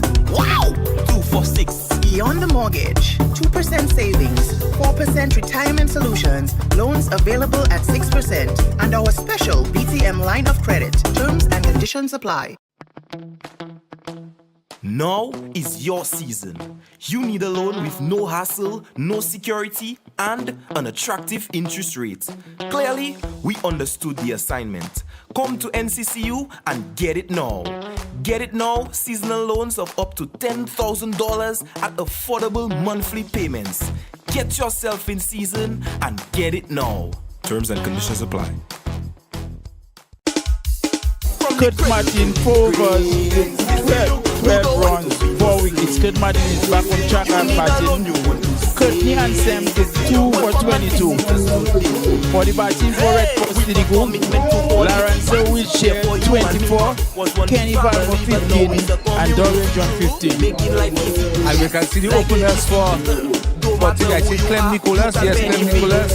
And it looking like Jassy and Alexander, so Clem Nicholas and Jassy Alexander opening the batting. And loans for all your needs. Save for your golden years and take advantage of our savings products. We will finance your the officials, Checking government accounts, officials, small have business loans, also have wire transfers, and so much Congress more. of Government has to see the first delivery to Nicholas.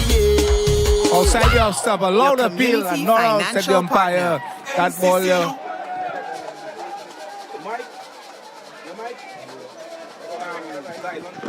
Dylan John, and Dylan John having a very good season there for the Red Force, that young fast bowler there. Keeping a Dylan John from the broadcasting booth end, and he'll be bowling to Clem Nicholas. Dylan John passes the umpire, ball to Nicholas, down the leg side, and that ball hitting the wicketkeeper. That ball might run all the way for 4 wides. No, he diving save. And they come back for 2. And well run there. So 3 runs to start off the Illingavin for the Night Riders. Well, a diving effort there on the boundary. You can see the commitment from the Sinico Red Force team. They have a very small total that they're trying to defend. Just 103. And it's 1-1 shot, Gavin. And 1-1 shot. Okay. So it's 2 runs. You can see some more dignitaries here at the Mahaut playing field. The president of the Dominican Athletics Association, Brendan Williams. You can also see the Minister of State with responsibility for sports, Senator Oscar George.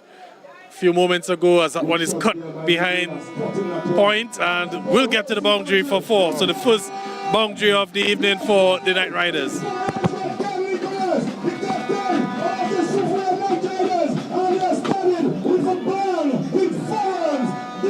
Yeah, well, at that time, Nicholas, tall right and well-built batsman. A guy plays for ball against Delvin. He's really a beater of the ball, I can tell you. And he's looking good here tonight. Yes. John, from the broadcasting booth end, ball to Nicholas. Nicholas driving outside the off-stump and not ready to the pitch of delivery. And that ball been taken by the wicketkeeper, which is no run there. So Dylan John, not a bad bowler at all for under 15 bowler, Scotty. I like his approach, that youngster. Dylan John actually have 9 wickets so far in the tournament, and he's looking, if he can get 4 more, equal Martin. But if he get 5, he can be the most the best bowler for the season. But Nicholas driving, down too long off, but not before the batsman crossed for a single, so 1 more to the total. Well, this Clem Nicholas is going to be a key wicket for the Red 7. Force if they're to stand any chance of winning this game. Because if Clem gets going, Delvin, this match will be over very quickly. Very quickly. But the Red Force really depending on the bowlers, Gavin, and that's where they're really strong. The bowling is really the strong department. Well played by Alexander. Well played by Alexander. Well stopped. Good stuff from Dylan John so far. Was hit for the boundary a few deliveries ago, but generally... And Gavin, Gavin, as you said, that we've seen the sports minister there. He really wish he could be on the field, Gavin. Well, it's John again, and outside it. The umpire is not moved. Jason Alexander is signaling that he did not hit the ball. I think that might have been a signal that he did hit the ball, Delvin. What Alex is and the crowd. I hope that Alex is only his audience tonight. Alex is unmoved by all his antics there tonight. And the whole crowd is in the ear, Gavin. Everybody in the ear, the player and the umpire is the most important person there. Alex there saying not out. I think, Delvin, the fact that Jason signaled that, no, I didn't hit it, I think maybe he might have just... Put the umpire off? Yes, I tried to put the umpire off. But it's the end of the over. At the end of the first over, it's 7 without loss. What a crowd, Gavin. What a crowd tonight, yes. Gavin. Softball cricket. This definitely is the biggest crowd. Lights. This definitely is the biggest crowd we've seen for the tournament. For sure, Gavin. And we have all the dignitaries around, Gavin. And can you imagine that there are no Mahaut teams in the finals? No Mahaut teams in the finals, Gavin. So if you had Mahaut teams in the finals, you can just imagine what this atmosphere would be like. But nonetheless, it's still very electric. Yeah, the Mahaut fans are very disappointed that one of the Mahaut teams, maybe the VF team did not make it. But if the VF team can make it, that meant to say that the Red Force team will never make it there tonight. It's good to see that the fans have come out and support cricket. So that one keeping a bit low. So maybe, just maybe, the wicket might have something in it for the bowlers, Delvin. Well, the Red Force team is the batting not all that strong, but the bowling, they have a very good bowling unit, Gavin, and they feel they can fight that 103. I can tell you that. If they can get Clem Nicholas. Very good ball there again. Well, Nicholas in all sorts of trouble, tie up in knots. With that ball coming back to hit him, hit the bat high on the bat. So Siobhan Dorset, the bowler from the Belfast end.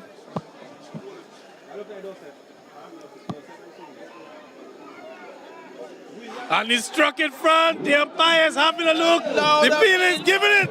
He's giving it. That's a big wicket.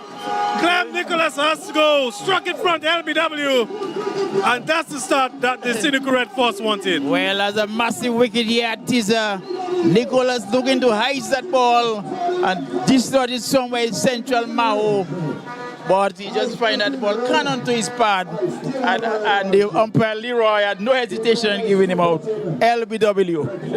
Yes, and Leroy, the umpire Leroy Philip, he took all his time in the world, Gavin. And eventually that ball was keeping a little low, Gavin, too. So he had to make sure it really hitting the stamps.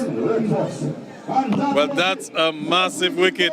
And maybe, just maybe, this could be the wicket that could swing the match in the favor of the cynical Red Force team. 2-1-4. So Sawan Lockhart, the new batter for the Soufriere Knight Riders.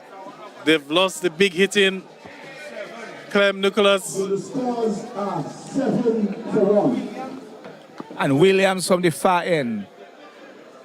Outside the off stump. We have the next batsman to the wicket. And you can see, Delvin, just to your point, that the Red Force really seem to be, bowling really seems to be their strength. Yes, their strength. That's their strength, Gavin, for sure. I can tell you that. They're not a good batting side, but a very good bowling team. And 103 maybe could seem difficult as climbing Mont Dabloteur tonight for the Knight Riders team. Let's just see how things unfold. That 103, Gavin, can be a very tall order, Gavin, and Scotty. I think there's a challenge in total. Anytime they was able to get 100 runs on the board, I think the Senegal is in a chance. We have a good chance here of coming up the winner tonight. Wide outside the off stamp. The keeper is going down towards the boundary. 4 more buys. 4 wides actually. So there'll be 5 wides. Bad piece of keeping there fought there by keeper Wiltshire. I think that was a very easy take and he make a hash out of things that and when you have a low score of 103, you cannot afford to give 5 wides. Yes, extras. Yeah. You have to really try to minimize the extras, and they've bowled some wides. Yeah, I must see the ball almost slip out of the bowler's hand. And as you was talking, you mentioned about the dew effect. Yes. It might be taking a toll now on the ball. Because when the ball goes across the outfield, remember it's a soft ball, it's going to, pick up some moisture. And that brings us to the end of the over. It's a big over for the Red Force team. 12 for 1 after 2. As we can see, the cool breeze is coming down the Campbell Ridge. You can start feeling the effect of Pocassion, that go over the mountain, trap it all, find itself into Campbell, then into Mahaut, Jimmy area. So that you can feel the effect of the breeze at teaser ground here. So it's Dylan John into his second over. Yes, sir. You can just have a look at the crowd.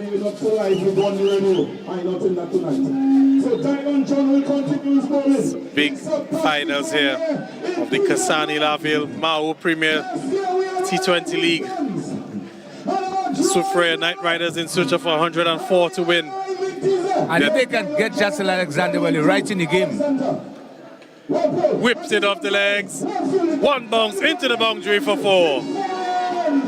John has just whipped that ball between square leg and mid wicket, full to the bat. A bad delivery, and it deserved what it deserved. Deserved the treatment that it got there from Alexander. Score moves on to 16. 16 for 1. We have a crowd of 170,000. This one straight back, but he has some protection. Just be 1. And it's 1 Dylan John has been bowling a bit too full, not getting the right line and length. He's a springy bowler. He moves in quick to bowl. But he's trying his best to fire in the Yorkers and trying to bowl the ball so that the batters can't get underneath it and hoist him for 6. You remind me of Fidel Edwards. He's the one bowler that can really bowl in hard ball cricket, charge it and bowl a quick ball at you. So as he's developing, he's just 15 years and he has a lot of room for improvement. Up in the air! Somebody's coming underneath it. Oh my God! 2 face man colliding there. Not communicating with that catch, and they spill the beans here. Well, they're lucky that wasn't a serious injury because both fielders had the eyes on the ball, no communication, and they were steaming towards each other. And just luckily, there wasn't a head-on collision because we would have surely had a serious injury on our hands here tonight. Yes, and that was an easy ball because the ball was going to him and so on, and the player from long off tried to move across, but you could see the player from long on had no confidence at all catching that ball. And in the end, he ended up going for the ball. He should have left it for the player had made up because the player had made up had much more confidence than him, and the ball passed through his hand. And the ball actually was closer to the player at long on. Yes, but he had much confidence, Scotty. Yeah. The confidence is that the ball in the air, and you could see he look shaky because the ball passed between his hands. But John to continue. And outside the outside there, and good delivery. That's some lovely bowling. Lovely delivery. Dylan John even don't play a ball here. Pitching just outside the outside, but moving away. The batter just didn't see that, didn't have no response to that ball. John, I tell you, like looking like a future quick bowler for Dominica here. And that one's clearly headed down leg side. And it's another dot ball. So Scotty Delvin is a real big crowd. And they've kept the excitement going through the entire evening. Also have to give credit to the public announcer, the MC. He's really doing a good job as well. Blocker. Down the ground, it'll just be a single. So, I believe that's the end of the over. Mid first pitch straight after that last ball of the over. But 19 for 1. 19 for 1. After 3. 3 overs. And remember, the Night Riders are chasing 104 to win. Yes, sir. So just like how we saw the boundaries were hard to come by for the Red Force batting first, generally we see a bit of a struggle in the bat as well for the Night Riders. And of course they've lost the big man, the hard-hitting Clem Nicholas. And Nicholas made just 5 runs today. In the semi-finals, he got a big half-century, got 60 against the Police. But today, someone else is going to have to raise their hands if the Night Riders are to be crowned champions. Well, Gavin, the Police never advanced, so that was the problem. Or they didn't advance? Not at all. So they got too much pepper from Kurt and, oh my God. and Clem Nicholas. So the Police were forced to retreat for their own safety? For their own safety, Gavin. Advance, yeah. Anyway, back to the wicket. Well, back, it looks like a Dorset to continue. I think it's Williams, don't go side. Williams, don't go side. Williams, Wide. my apologies, Williams. Signal the umpire. So the extras will come back to hunt the Red Force team. They have to be a bit more disciplined in their line and length. And not only that, but their catching have to be good, Gavin. You have to take their catches. Yeah. And the spectators catch there. Good fielding. There's a bang ball to easy. And Gavin, what a crowd, Scotty, Gavin. We have that teaser. And you have seen it live on Facebook, wherever you are around the world. It's clear at the teaser playing field there. You can say it's a big international match we're having there tonight, Gavin. Well, I must say, Delvin, I mean, credit to the PAL rep and also the former PAL rep, Raven Blackmore, for the work that they've done on the playing field here. Because, I mean, we had the school, the construction of the school, and then the playing field got the brunt of the damage as a result of the school. But it's back up to good standard. Also the lights as well. You have infrastructure now on the playing field. And Delvin, I mean, we don't want to throw shade on anybody, as this one is driven there and will get to the boundary. Get to the boundary. So another 4 for the Night Riders.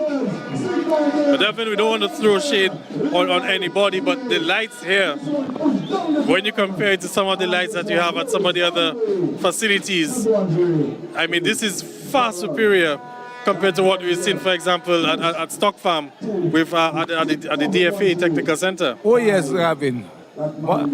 Much better lighting there. And as you can see, that they have upgraded the lighting system there, Gavin.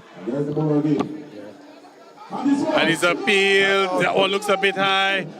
And not out, says the umpire. They will not risk taking a signal. The batter maybe thought he was out. Looked like he was turning headed to the pavilion. This one was very, very close, Gavin. I really need to look at that on DRS. It looked a little high to me. High, struck him low on the stop with on the pad. And this one, down, just be the single. And that brings us to the end of the over. Another over completed. 26 for 1 after 4 overs. So the Night Riders just doing what they have to do.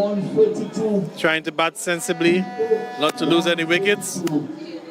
And, wickets in hand in the back end of the game, they'll fancy themselves. So they could have easily belonged 2 or 3 wickets, Gavin, if the guy took that catch. So the Red Force are in desperate need of wickets, and you can see that they're sticking with Dylan John for another over. So that was the end of the over. Can they get some wickets and get themselves back into the game? They've already gotten the big one. Clem Nicholas. 26 for 1. After 4? Yes. After 4 overs. Yes, sir. 4.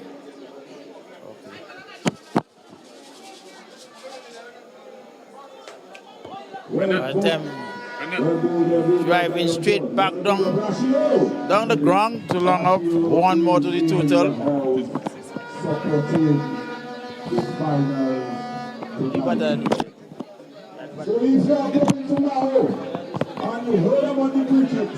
And John, and as you realize that we have the first over mid wicket for 6.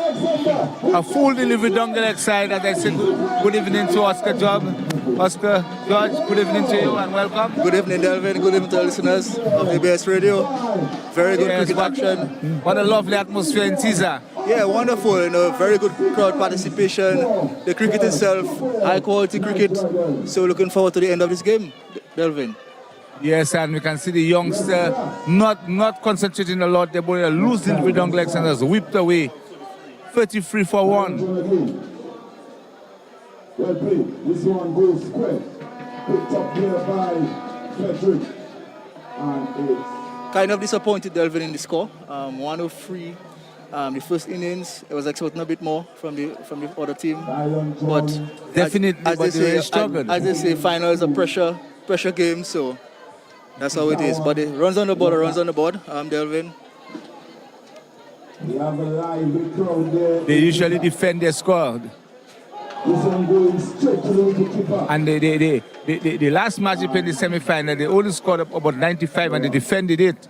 So they have a lot of confidence in their bowling attack. Oh, yeah. I think if they bowl outside the off stump and limit the scoring, they can defend this total. But again, you have to take wickets at a regular interval. That's the only way you're going to win this game here tonight. Dylan John again. Down the leg side. Wicketkeeper is a wide ball, Alex signaling. I don't think Dylan John has been bowling up to standards in this match here, because the other matches I think he had a better line and length. He actually have 9 wickets so far. But this, I don't know if the nerves of this match, he has not been quite as his usual self. It's just the pressure of the final. Here it comes again.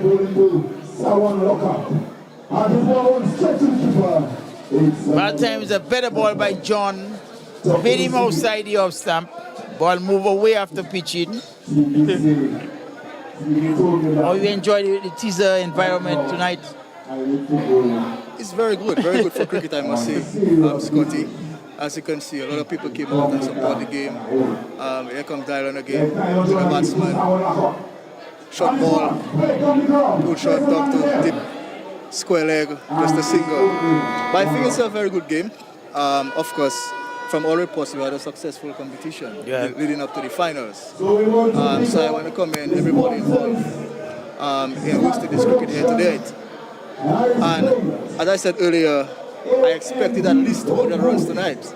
I was told 103. Seems to be far under par for finals. Well, we are semi-finals where VF Inc. was chasing 96 runs and they were out for 90 by the same Red Force team. Is it anything can happen in the game of cricket? Is it the wicket, or is it that bowlers are bowling well? What seems to be the problem in scoring runs? You can be scoring runs, but in cricket, a game of glorious uncertainty. Anything can happen in a game of cricket. That's right. I thought you were part of one of the teams playing in the league. No, I supported it. I supported, but I wasn't part of it. But it's very good to see this, what's happening at Mahaut tonight. I heard you're going to get lights in at the Windsor Park very soon. Yeah, very soon we'll be getting lights at the Windsor Park. It's an important project. We have finalized the arrangement with the sponsor for this lighting solutions. So very soon we should have lights at the Windsor Park. Because I'll be lamenting my lack of seeing cricket in the night or football in the night. That is where the world is going, and if we can light up that major facility, we should be able to see much more recreational sports in the night that wins the battle. Yeah, I agree. We were committed to the lights. Actually we started, but there were some technical issues. So the project was halted. Beaten outside the off-stump. 38 for 1. And I can tell you that the Soufriere team feeling a little comfortable, but if you can lose 2 or 3 wickets very quickly, you can never tell how that game can turn around, because I tell you, pressure when you're batting in that type of crowd there tonight, it can be some pressure on the batsman.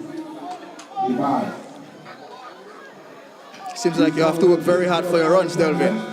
You have to work really hard to score runs. At Teaser here tonight. And someone was given a chance early. He was dropped. And that could be the big difference in the game in terms of someone getting out there. He played the ball in the air up, and he should have gone. He should have been gone. Well, Lockhart escaped. Not only there, that one is wide outside the off-stump. Drive is coming down towards the boundary down at third man.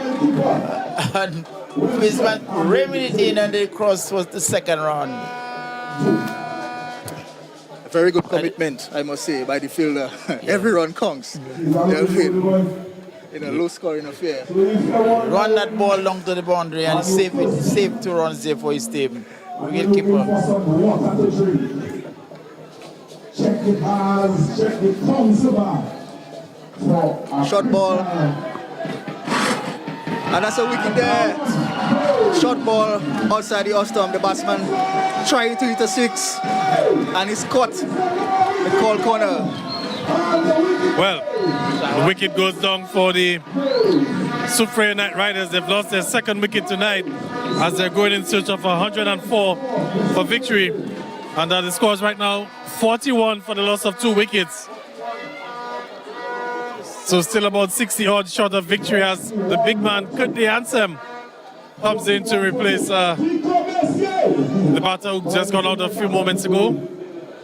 So a lot of experience still at the crease for the Knight Riders. 2 national players, Cassani Laville and Jason Alexander.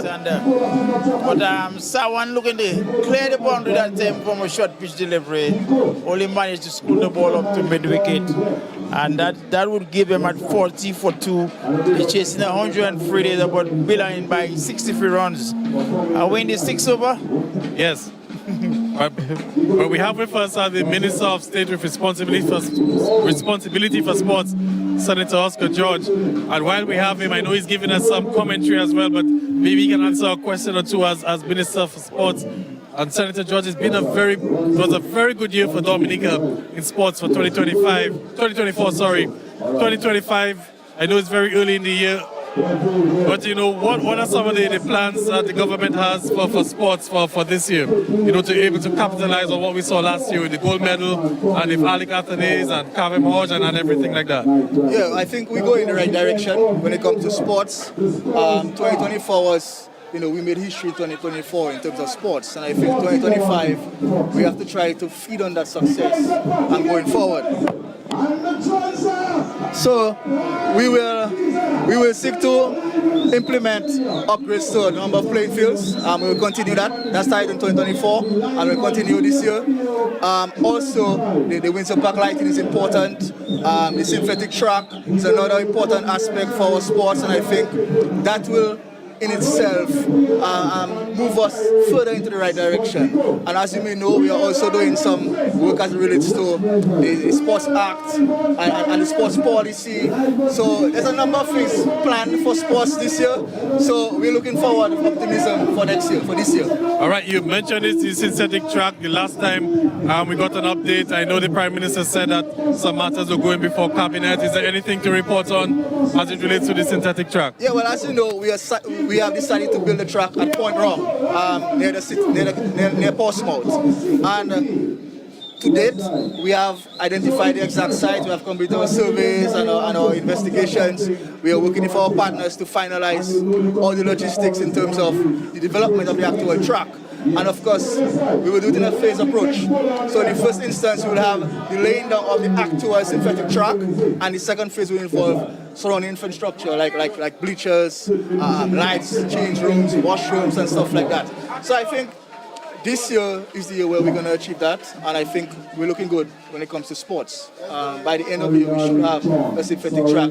And of course, in working with the Athletics Association, they're saying that the goal is to host Carifta in a few years' time. So we're working towards that. Yes, that will be something amazing as we have a run-out attempt there. But Justin Alexander clearly makes his ground. Carifta Games, the biggest games, in the region, and that will be something if Dominica is able to host the Carifta Games one day. And speaking of the Carifta Games, we have so far 4 athletes looking to, they've qualified so far. We're hoping we can get a few more.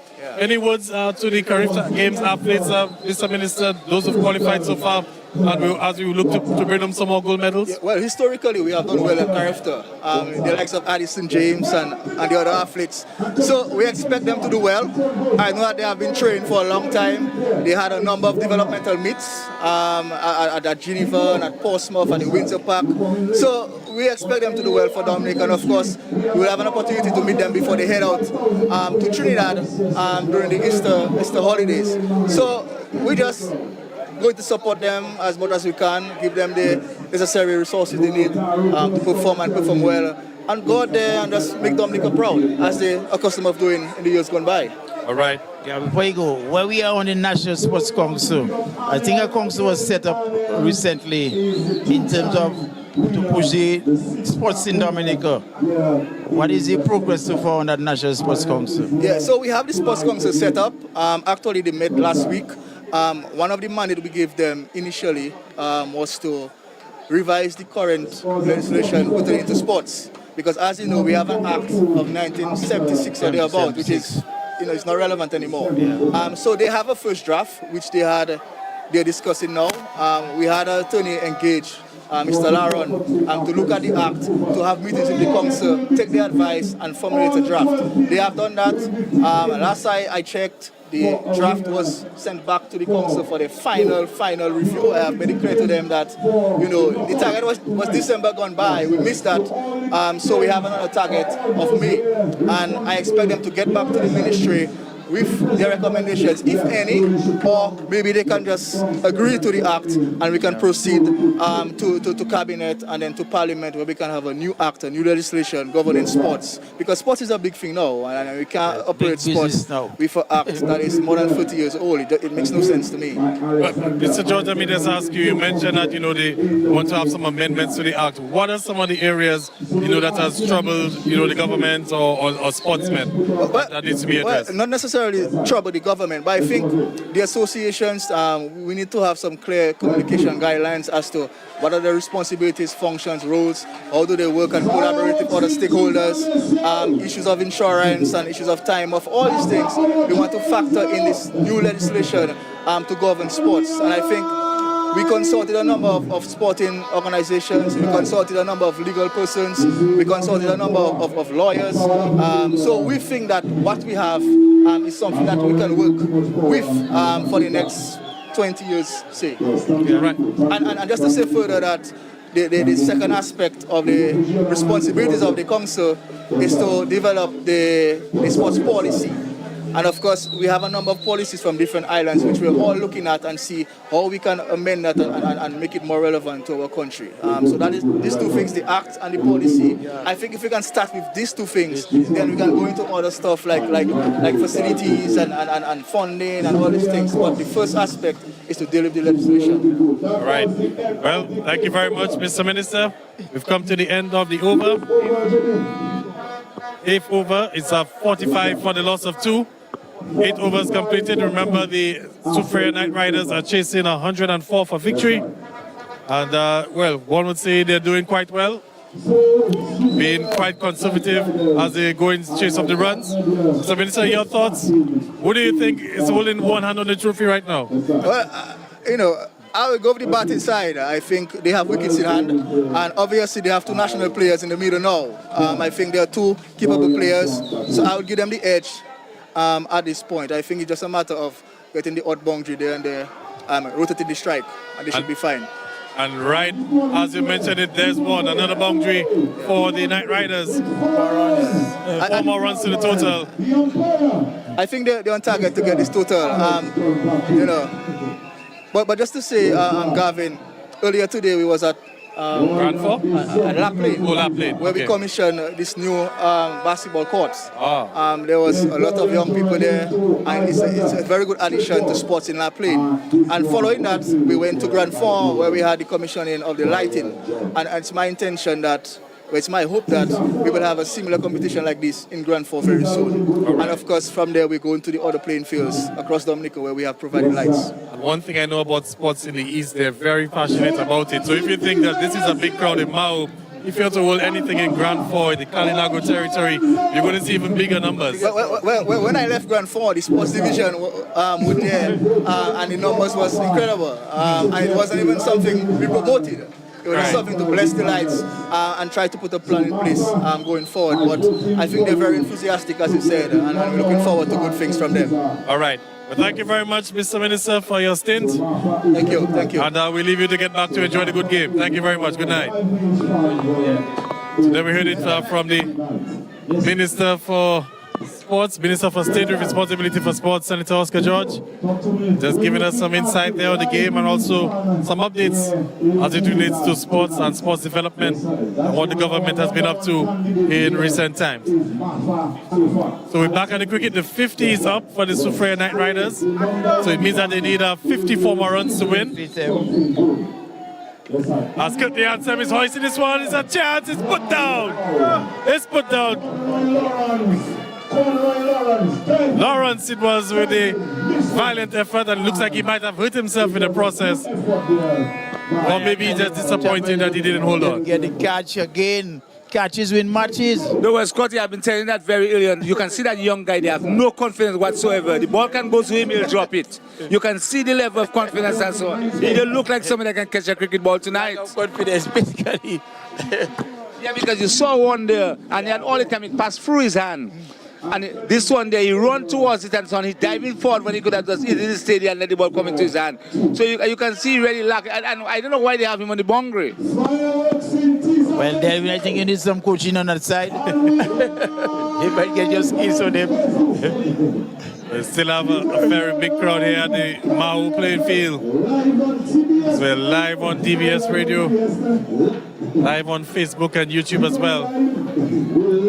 We're also live on Carry FM. Also live on Carry FM.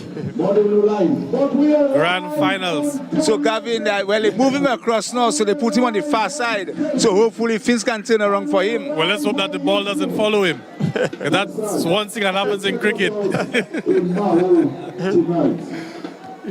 But nonetheless, the Soufriere Night Riders doing quite well. Not really taking any risks. Quite happy to pick up the ones and twos. And that's what can happen when you have a sort of a small total to chase. Yes, sir. So you want to pick up? Just want to always make sure that you're ahead of the run rate, or if it does, creep up onto you, that it's very manageable, something that you can, maybe get back into line with a one hit or two. Yeah, you have to keep ticking, the scoreboard ticking, and slam. Good ball that time.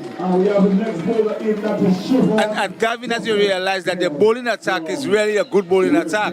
The Red Force team, you can see this score after 10 overs, only 50. You expect that team there to be maybe a 70, 80. But while I want to give credit to the Red Force bowling attack, but I think also too that the Night Riders are not really looking to attack Delvin because they know it's a small total. And they're quite comfortable with getting the ones and turning the strike over. I think they're doing the right thing. Take your time about it and wait for the loose balls. I don't want nobody rocking on the field like there is. Slice on the outside edge of the bat. Another single to the total. Delvin, I know that the police have a very good bowling attack as well. And the Night Riders hit the police over 200 on Thursday. Yes, that's true. Oh, bit of a collision there between the wicketkeeper and the batter, but looks like he's okay. He's back up onto his feet. That's Justin Alexander, and they're just sharing some handshakes there. No harm done. All in the sport, all in the game. With a tight single at the throw came in rapid fire from the field, but Jazian made his ground, cannon to the wicketkeeper. What is going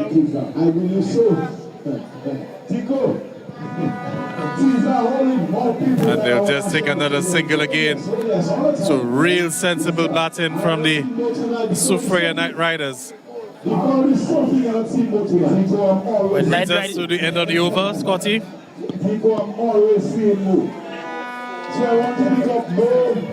And the scores are now 57 for 2. After 10 overs, Gavin, yes, after 10 overs, so that's the break. And Gavin, we have fans from all in New York now calling in and saying that they're seeing us live on Facebook and everything, Gavin. So it's all over around the world, Gavin. Yes, and that's the power of sports and the power of cricket as well. So 57 for 2. Are the Knight Riders after 10 overs. They're chasing 104. We're going to take another break, and we'll be back after a few short words from our sponsors. Okay. From the cradle to the grave, you don't want to be no slave. You need a loan you want to save. Welcome and visitors today. Hey, with a commitment to quality. Therefore you and me was one big family, but now it's a community. Yes, like ABC. Don't matter who you are, you can benefit when you bring your mortgage. With rates as low as 5% and loans for all your needs. Open an MRA. Save for your golden years and take advantage of our savings products. We will finance your business. Checking accounts, small business loans, wire transfers, and so much more. NCCU all the way. Wow! Your community financial partner. NCCU. NCCU, your community financial partner, brings to you Beyond the Mortgage. Affordable rates, affordable price. NCCU, everything nice. Go do a course, go take a trip. Beyond the Mortgage 246. You take the mortgage already. Don't make your pocket go empty. Beyond the Mortgage, NCCU will keep you steady. You need to buy a new fridge. You want to purchase a settee. Get rid of medical bills and invest in the green energy. Beyond the Mortgage, beyond the Mortgage, beyond the Mortgage. Everything nice. Beyond the Mortgage, beyond the Mortgage, beyond the Mortgage. NCCU for life. 246, yes, 246. Wow, 246. Beyond the Mortgage, 2% savings, 4% retirement solutions, loans available at 6%, and our special BTM line of credit. Terms and conditions apply. Now is your season. You need a loan with no hassle, no security, and an attractive interest rate. Clearly, we understood the assignment. Come to NCCU and get it now. Get it now, seasonal loans of up to $10,000 at affordable monthly payments. Get yourself in season and get it now. Terms and conditions apply. From the cradle to the grave. You want to say welcome and visitors today. Hey, with a commitment to quality. Therefore you and me was one big family, but now it's a community. True, making life easy. Yes, like ABC. Don't matter who you are, you can benefit when you bring your mortgage. With rates as low as 5% and loans for all your needs. Open an MRA. Save for your golden years and take advantage of our savings products. We will finance your business. Checking accounts, small business loans, wire transfers, and so much more. NCCU all the way. Wow! Your community financial partner. NCCU. NCCU, your community financial partner, brings to you Beyond the Mortgage.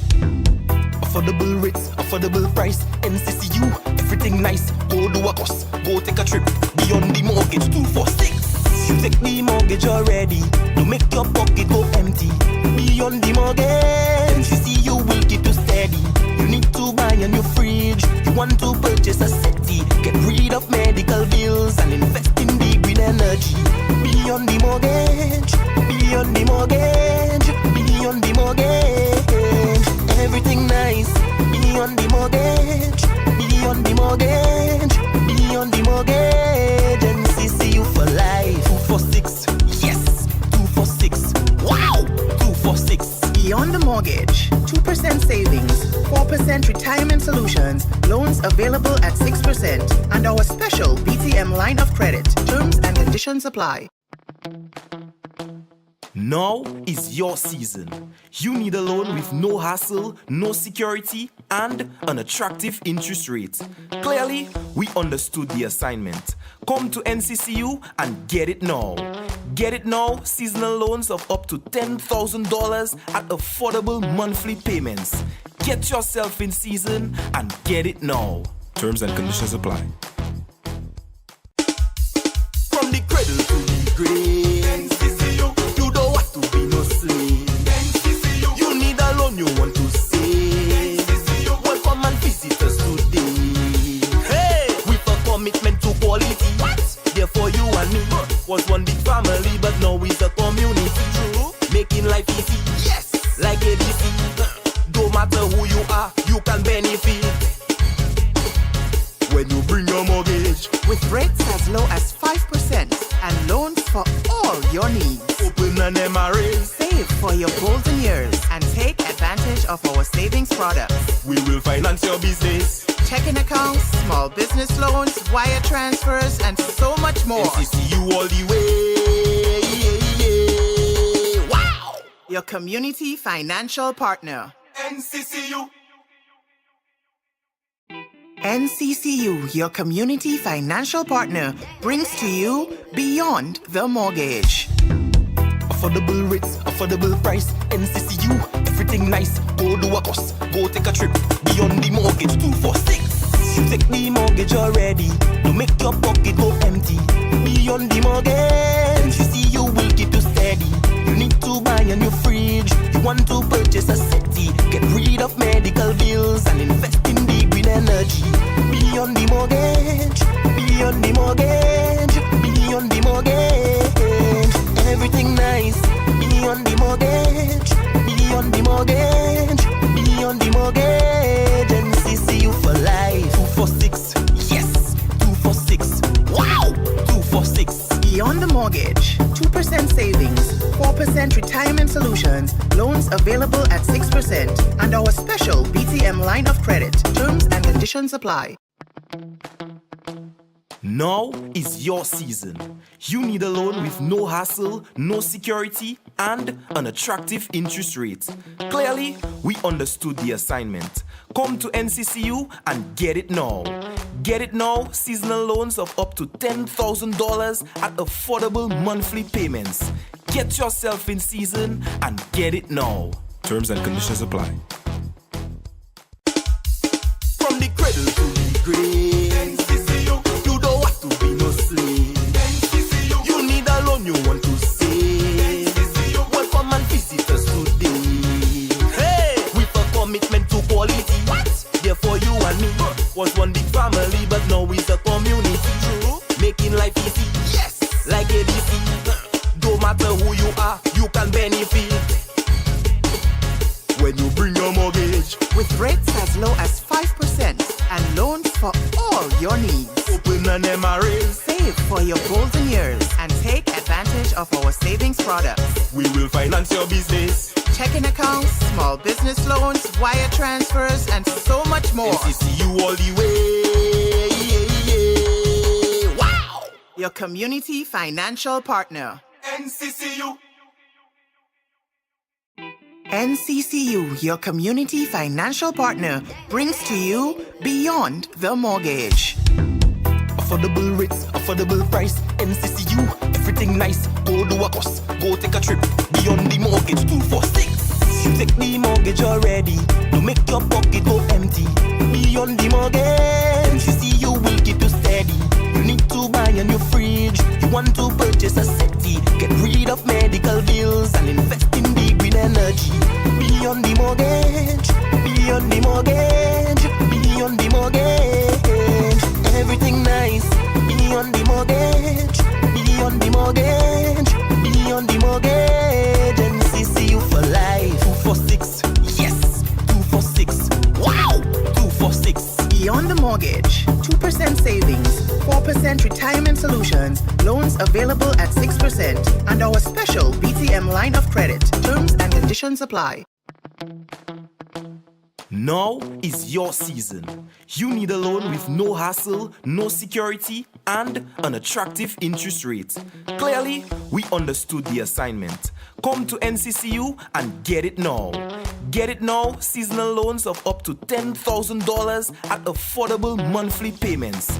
Get yourself in season and get it now. Terms and conditions apply. From the cradle to the grave, NCCU, you don't have to be no slave. NCCU, you need a loan you want to save. NCCU, welcome and visitors today. Hey, with a commitment to quality. What? Therefore you and me was one big family, but now it's a community. True, making life easy. Yes, like ABC. Don't matter who you are, you can benefit. When you bring your mortgage with rates as low as 5% and loans for all your needs. Open an MRA, save for your golden years, and take advantage of our savings products. We will finance your business. Checking accounts, small business loans, wire transfers, and so much more. NCCU all the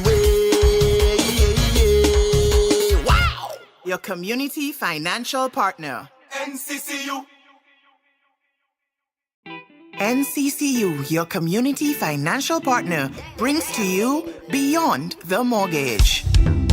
Affordable rates, affordable price. NCCU, everything nice. Go do a course, go take a trip. Beyond the mortgage, 246. You take the mortgage already.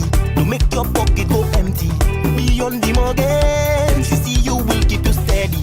You need to buy a new fridge. You want to purchase a settee. Get rid of medical bills and invest in the green energy. Beyond the mortgage, beyond the mortgage, beyond the mortgage. Everything nice. Beyond the mortgage, beyond the mortgage, beyond the mortgage. NCCU for life. 246, yes, 246. Wow, 246. Beyond the mortgage, 2% savings, 4% retirement solutions, loans available at 6%, and our special BTM line of credit. Terms and conditions apply. Now is your season. You need a loan with no hassle, no security, and an attractive interest rate. Clearly, we understood the assignment. Come to NCCU and get it now. Get it now, seasonal loans of up to $10,000 at affordable monthly payments. Get yourself in season and get it now. Terms and conditions apply. From the cradle to the grave, NCCU, you don't have to be no slave. NCCU, you need a loan you want to save. NCCU, welcome and visitors today. Hey, with a commitment to quality. What? Therefore you and me was one big family, but now it's a community. True, making life easy. Yes, like ABC. Don't matter who you are, you can benefit. When you bring your mortgage with rates as low as 5% and loans for all your needs. Open an MRA, save for your golden years, and take advantage of our savings products. We will finance your business. Checking accounts, small business loans, wire transfers, and so much more. NCCU all the way. Wow! Your community financial partner. NCCU. NCCU, your community financial partner, brings to you Beyond the Mortgage. Affordable rates, affordable price. NCCU, everything nice. Go do a course, go take a trip. Beyond the mortgage, 246. You take the mortgage already. To make your pocket go empty. Beyond the mortgage, NCCU will keep you steady. You need to buy a new fridge. You want to purchase a city, get rid of medical bills and invest in the green energy. Beyond the mortgage, beyond the mortgage, beyond the mortgage. Everything nice, beyond the mortgage, beyond the mortgage, beyond the mortgage. NCCU for life. 246, yes, 246. Wow, 246. Beyond the mortgage, 2% savings, 4% retirement solutions, loans available at 6%, and our special BTM line of credit. Terms and conditions apply. Now is your season. You need a loan with no hassle, no security, and an attractive interest rate. Clearly, we understood the assignment. Come to NCCU and get it now. Get it now, seasonal loans of up to $10,000 at affordable monthly payments. Get yourself in season and get it now. Terms and conditions apply. All right, well, welcome back to the broadcast. While we have the little delay in the rain because of rain, but we have with us the Honorable Minister for Tourism, Denise Charles Pemberton, and she's also the parliamentary representative for the Soufriere constituency. So it means that her team is in the finals and they're doing quite well, right, Madam Minister? Certainly. Let me say good evening to the listeners of Cairo FM. I want to congratulate Honorable Cassani Laville and the Mahaut Village Council for putting on this exciting cricket league. When I came here in the start of this league, I said to him, I will meet him at the finals because the Soufriere Night Riders will be at the finals and will be taking the trophy home to Soufriere. And here I am tonight to take the trophy to the Soufriere constituency, because as you know, the Soufriere constituency is booming with sports. We have very talented sportsmen in cricket, football and basketball. All right, so is it likely that we might see some sort of program like this in Soufriere moving forward, or maybe Point Michel or something like that? Certainly, I've been talking to the sportsmen so we can form a sports committee. And one of the things we want to do over the Easter season is to have a knockout series, and hopefully for Father's Day as well. All right, so Madam Minister, like you said, your team doing quite well and almost there for the trophy. So just give me an idea as to what the celebrations might be like. Am I invited? Well, I'm not here tonight as Madam Minister. I'm here as the PAL rep for the Soufriere constituency. And I can tell you, we have our coolers packed with champagne, so you can join us for the celebration on the field. All right, Delvin, sure you want to ask the Minister something? And that's very good to see that the support from the constituency and no perspectives have came down to support, and the rallying the players, and so you learn from that area, as you said, and so when you come to work over championships, so that's a clear message. One thing about our constituents, we support our sportsmen. Before I came here to the cricket match, we had an exciting football game in Stock Farm where both Point Michel teams were contested, and the number of people from Point Michel who came out to support the both teams. So it is very normal for us to follow our teams and give them full support because they work hard, they're disciplined, and as I said already, Point Michel is full of talent when it comes to sports, and I'm very proud of the Soufriere Night Riders for making the finals. They work very hard, and tonight I cannot wait to celebrate our victory here in Mahaut. All right, well, Madam Minister, we'll leave you to go back to enjoy the game because we're just about to get back onto the field, so thank you very much for the quick words. Yes, and as I told to Honorable Frederick, don't be upset with me. The best team must win, and that is the Soufriere Night Riders. Well, shots fired, shot fired. Oh, yes, and that one has been sent to Jose Frederick, that I know he's on the far side, on the other side. So he maybe have to come there and try to defend himself, Gavin. As we are back there, and we can see the atmosphere looking pretty good for the conclusion of the game, Gavin, for sure. And I can tell that game can still go down to the wire, Gavin. All right, so getting back to the resumption of play, we had the mid-innings break, and then we also had a bit of a small shower with the covers on for a moment, but the covers are back off. Players are back onto the field. We're just waiting the scorer. The scorer is back, so we're going to be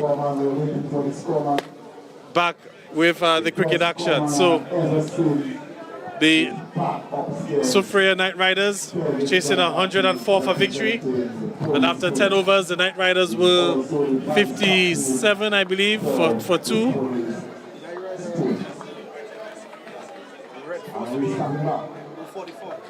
And the Red Force were 44 for about 6 at that same point in the match. So you can clearly see that the Knight Riders are well ahead on the run rate and also with wickets in hand. Yes, Gavin. So seeing a bit of spin being introduced. The Red Force in dire need of wickets. And they are knocking down the singles, getting the singles, and they have to just go about doing it properly, Gavin. Well, because that Red Force team does not give up. Yes, so far their approach has been very good.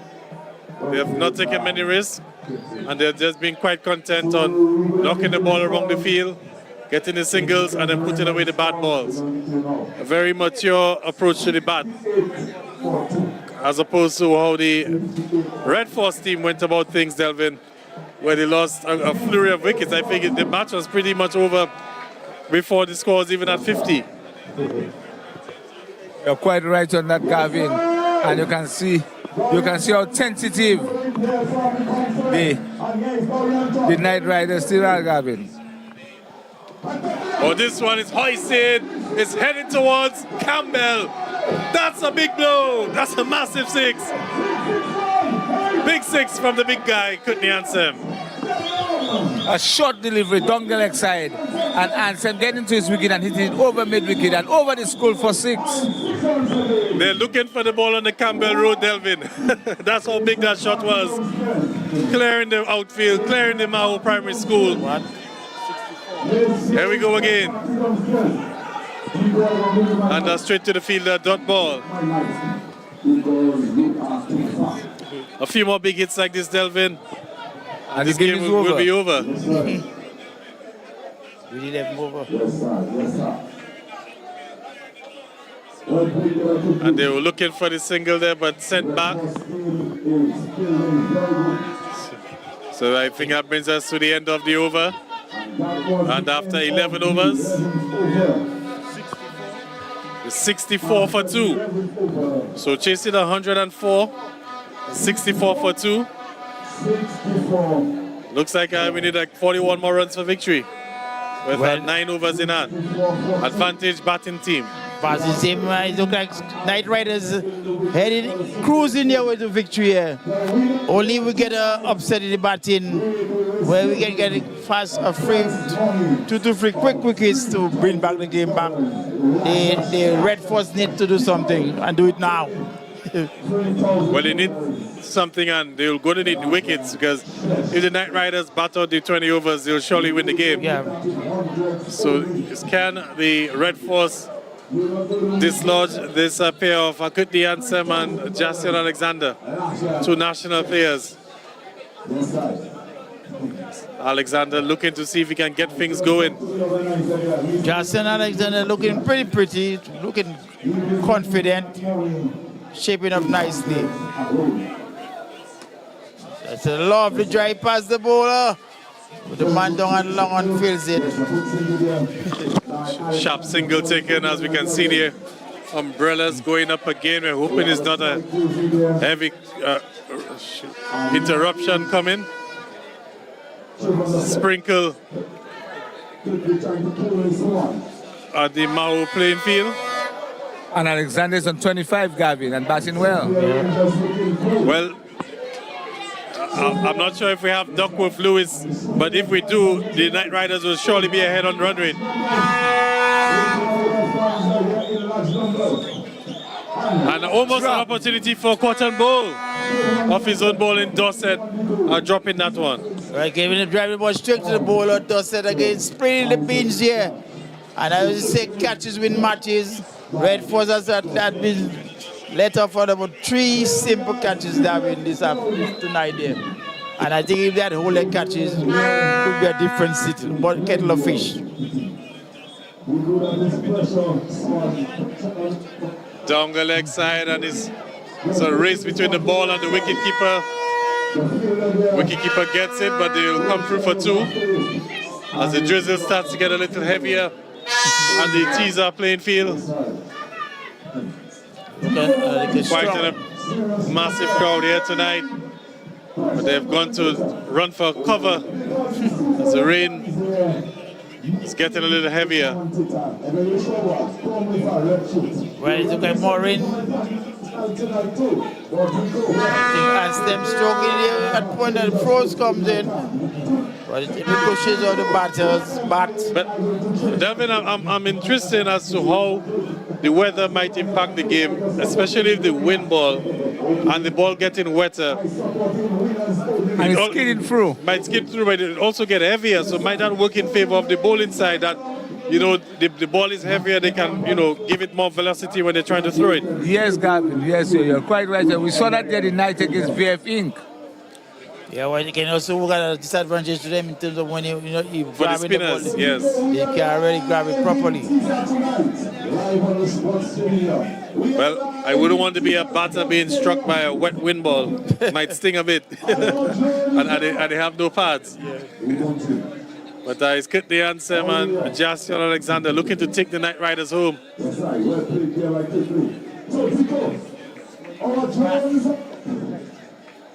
I think they need to attack the bowling and get that runs quick. I think so. Yeah. As this one, well, on the outside edge of the bat, in edge, sorry, on the bat.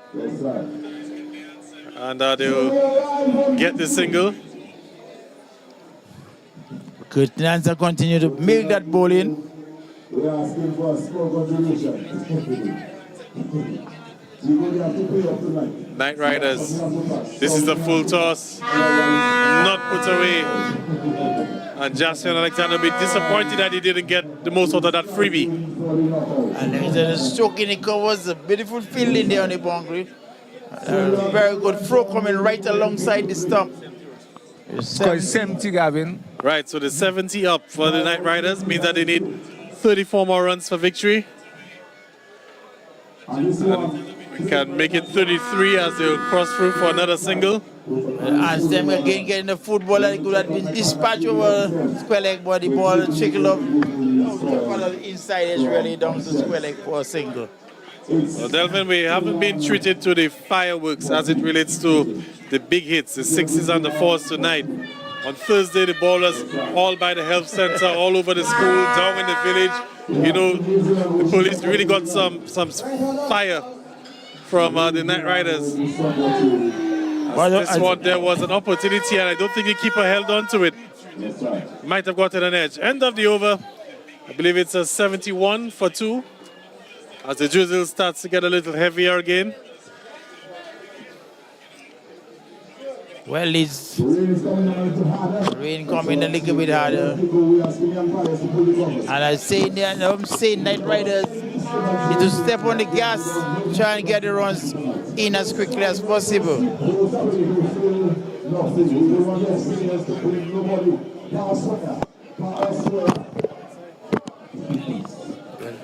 So we go again with Akutni Ansem on strike.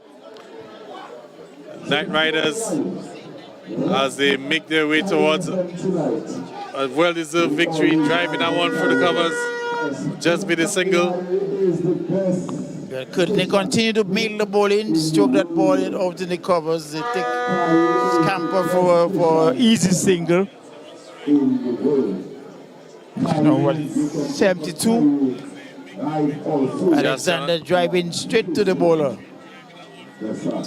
Jason Alexander looking good. Yeah, both batters really looking good, looking untroubled as well. And that's what happens when you have a small total chasing and you have two disciplined batters at the crease. They just have to use their head and continue playing straight. Wait for the loose ball and get your singles. Yeah, the Red Force would have patted themselves on the back that they were able to bat the 20 overs. But at the end of the day, 103 for 9 was always going to be a total that would have taken some real good work to sort of defend.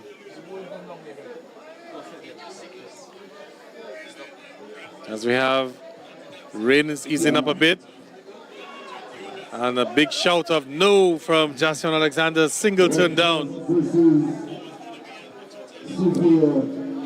Well, again, it looks like the winner has abated there a little bit because not seeing much rain clouds this kind of thing. Flick that ball again down to mid-wicket. The scamper for a single. Score moves on to 74. 74 for the loss of 2. And Scotty, I don't know, maybe the Red Force might have to sort of deploy some new tactics because the field is quite spread, so the singles are on offer. Yeah. And the Knight Riders have no problem in taking the singles. So maybe the Red Force bowlers or the Red Force captain might want to sort of bring in the field a bit and try to create some pressure and force the batters to try to make a mistake hitting over the top. Yeah. Because the strategy has to change. We have to be a thinking captain while you're on the field. Stay in position and situation of the game and try and come with another strategy to get out your batters. You have them just stroking ball, get a single. Yes.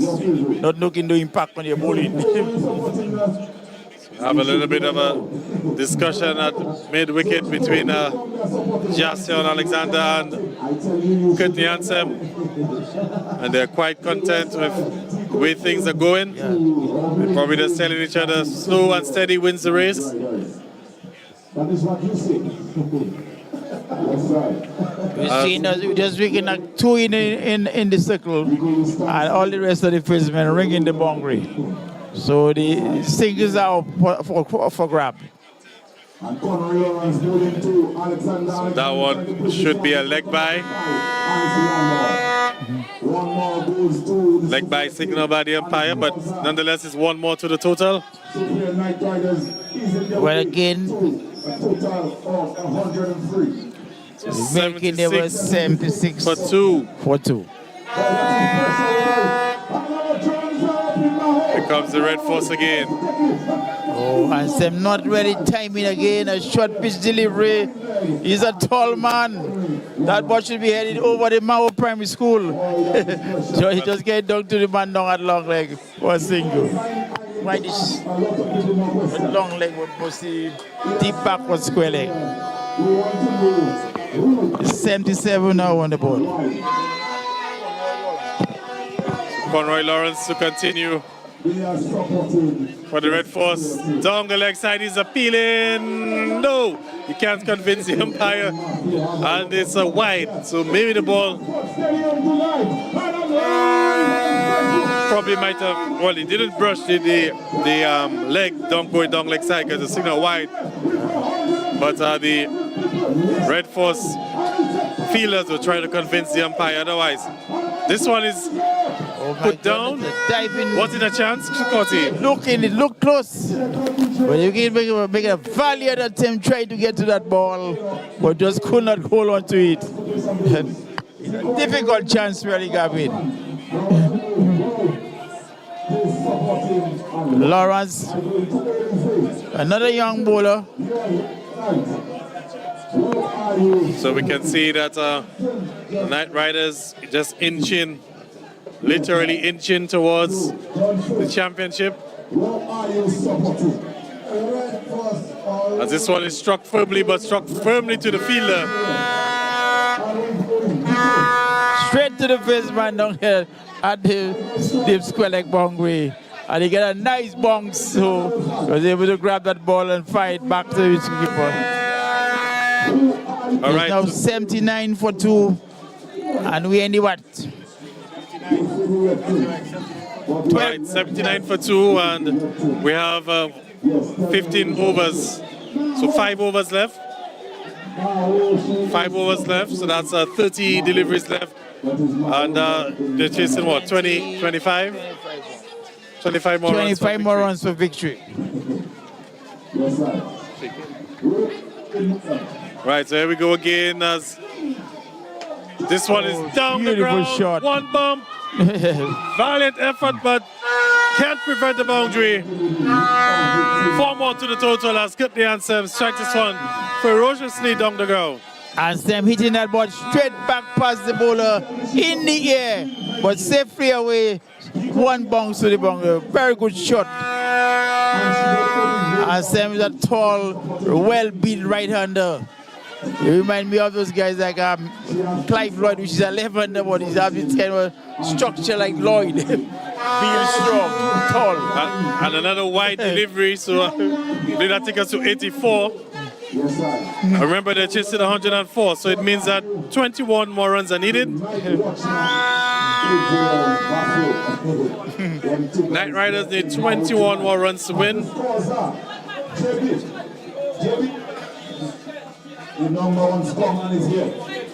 And this one is hoisted over his head, and it's 4. Yeah. One bounce in the mid-wicket boundary there. That time Ansem struck it and hit it hard, flat and hard. Eluded the fieldsman on the boundary there, and he cannoned into the boundary for 4.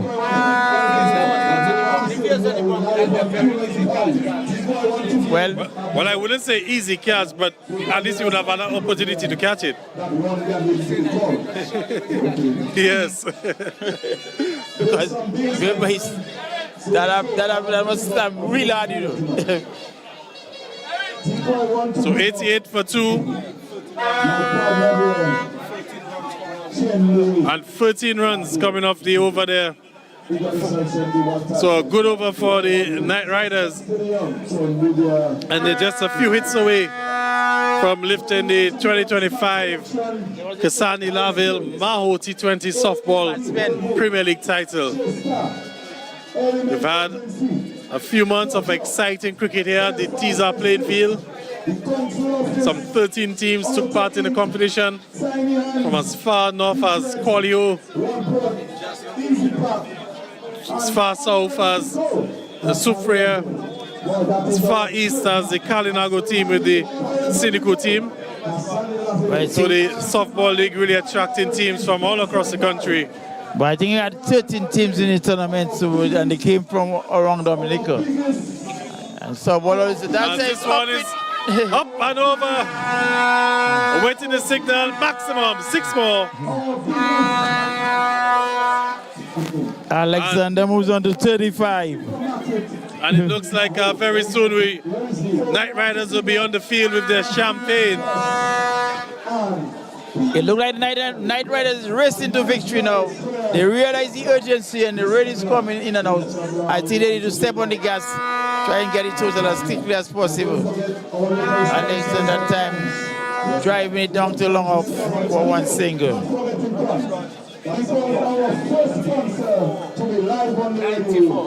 So 94 for 2 means that the Night Riders need 11 more runs. Make it 10 as this one is a wide. 95 for 2. But Gavin, I still find that the team bowl well because in the 16th over. Yes. But also have to remember, Delvin, that the Night Riders were not really going to take any risk, any big shots. And so I must say, you have to give them credit as to how they approach the run chase. Night Riders, I think Ansem and Justin Alexander read the situation well. And you know, 4 runs, a misfield low on the boundary. And that's the same fieldsman, Gavin, the same young fella. They having what they call a terrible night, Gavin, on the field. Well, this is I don't see the ball, Delvin. This is really rubbing some salt into the wounds. What should have been 1 has ended up being 4. And the Night Riders closer again to winning this championship. And Gavin, he really having a nightmare on the field, Gavin. He dropped 2 catches.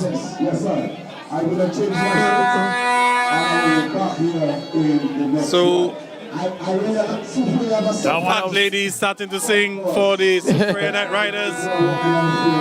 I know the Honorable Pal Rep, Denise Charles Pemberton, is somewhere in the crowd getting ready to jump up and celebrate. The Soufriere supporters themselves, you can have a look at the Night Riders on the far side, ready to storm the field.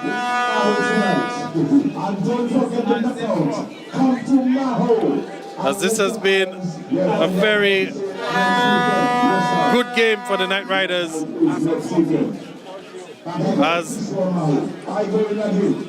Kurt the Ansem, Jason Alexander, the two national players taking the Night Riders home with the bat. Earlier on, we saw Kurt Martin and John Matthew, Kurt the Ansem really setting the tone with the ball. Kurt Martin got 4 wickets, 2 apiece went to John Matthew. This one is down the ground to just be 1. But if we have to give a man of the match, Devin, it's going to be a toss-up between Kurt Martin and Kurt the Ansem. I think, yeah. Oh, yes. One bounce and again to just be 1. And the score now 102 for 1. So the Night Riders are 2 runs away. 2 runs away.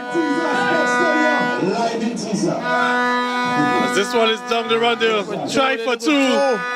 They'll try for 2. And that's it. That's it. That's it, ladies and gentlemen. That's it. The Soufriere Night Riders. That's it. That's it. 2025 Cassani Laville T20 Softball Cricket League champions.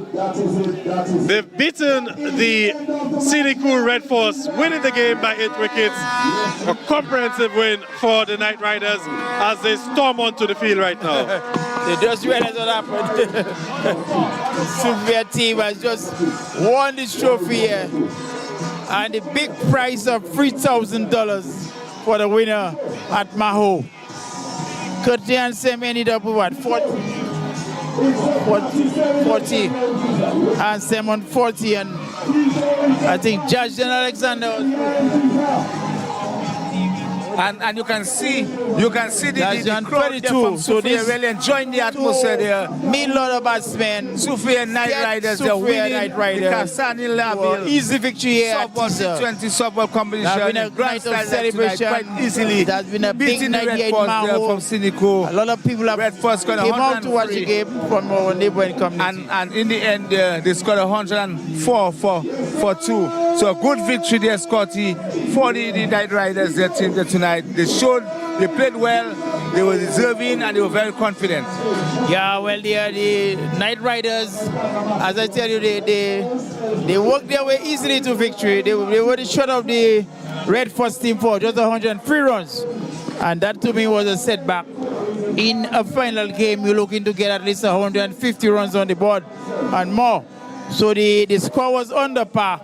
And it was light work they made. They just lost 2 wickets. Nicholas went for 5 and Lockhart out, but Ansem not out on 40 and Jason Alexander not out on 32. Made bowling look very easy there for them. Yes, Scotty. And it's very nice to see that. What a crowd, and we really want to congratulate the crowd for showing up in large numbers tonight.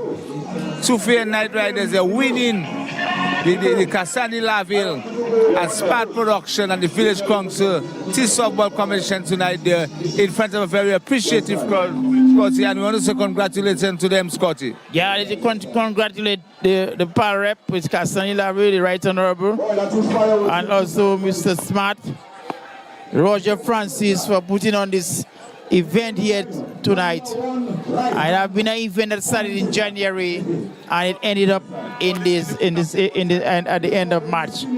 So I think it was quite good, and they have been that is like a blueprint for softball cricket in the community. Yeah, where you can get corporate citizens and your local businesses coming together, working in the power rep, working in the village council, and put on that product, which is important for cricket development at the community level. Yes, sir. And Scotty, it all happened there tonight. The atmosphere, the weather was good. The competition was good on the whole. Yeah, the competition was quite good.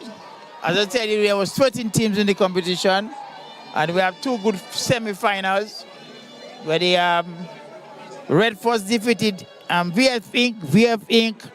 which is one of the better team in the tournament for many years now in softball cricket. They were shut out for 90, chasing a total of 96. And first day, Sophia Knight Riders was able to overcome the police. They prevent the police from advancing to the next level. Police was shot out for 110, chasing 203. So we are going down to Gab. Yeah. So you can coordinate with Gavin because if you...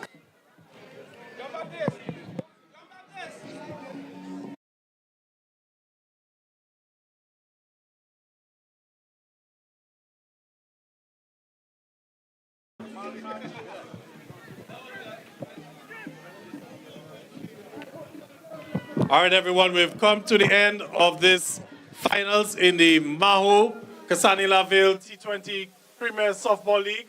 I want to say congratulations to the Soufriere Knight Riders on winning the championship. They've beaten the Cynical Red Force by 8 wickets. So we're going to head straight into the post-match presentation, and we're going to start off with an interview with the winning captain, Clem Nicholas.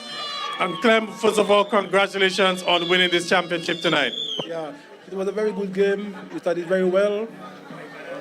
Red Force came, it wasn't so bad. They bat well, but then we generate and bam, we start to fall. And then after the break, they gave us a good liquor. They scored some runs, and then we get back ourselves into the mood, and then we ended right there. All right, let's talk about the bowling effort, because Kurt Martin, also John Matthew, and we had some good bowlers as well for you guys. So let's talk me through the bowling as to how you guys set the tone for you tonight. Well, Kurt Martin, you know already, he's a specialist bowler. He had a great spell tonight. John Matthew, Jasion, they come and give the all. So it was very pleasant, and yeah, it was very good. All right, and Kurt Niansen came in for a real good all-round performance, bowling-wise, and then leading with the bat, 14 not out in the bat. A quick word on Kurt Niansen and what he brought to the game tonight. Well, as you know, Kurt Niansen is a national player. When you go there, all they tell him to take his time, you know, to play cricket. He's a run a ball and go ahead and do his job. And that's exactly what he did. All right, well, thank you very much, Clem Nicholas. And I'm going to leave you to go enjoy the celebration for now. We'll be back to receive the trophy in a little bit. Thank you very much. All right, let's see if we can quickly get a word from the captain of the Red Force team.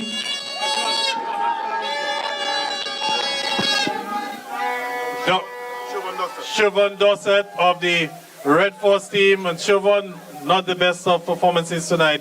Where did things go wrong? I believe we didn't score enough runs to begin with. 103 is not really a competitive total in any form of T20. But I still believe our guys did well.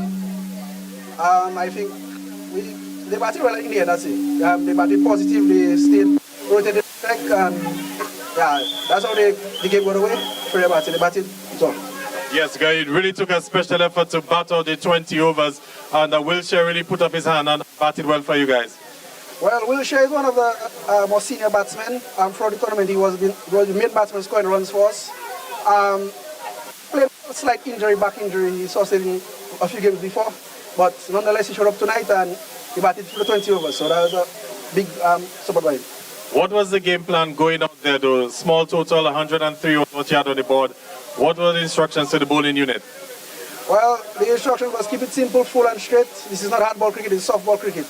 I would like to congratulate Kutni and Gracian for batting with a level head and taking their team over. So. All right, well, thank you very much, Siobhan Dorset, captain of the Cynical Red Force team. All right, so ladies and gentlemen, we're going to have the presentation of trophies and medals, and I will hand back over to the MC. Yes. So we call in the organizer, Roger Francis, so we can hand over the medals to the losing team. That is the Red Force. Yes. So we call in Roger Francis. Roger Francis, please come to... We'll be handing over the trophies to the winning team. And the team coming second, that is the Red Force team.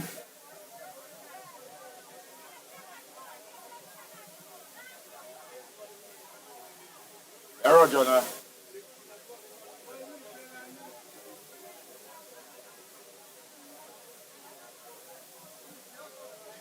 so it was a good knock there by the Suffolk Knight Riders, taking a victory after 16.4 overs, knocking 104, taking their team to victory and winning a prize of $3,000 here in Tiza Sports Stadium. So we call in Roger Francis again. All right.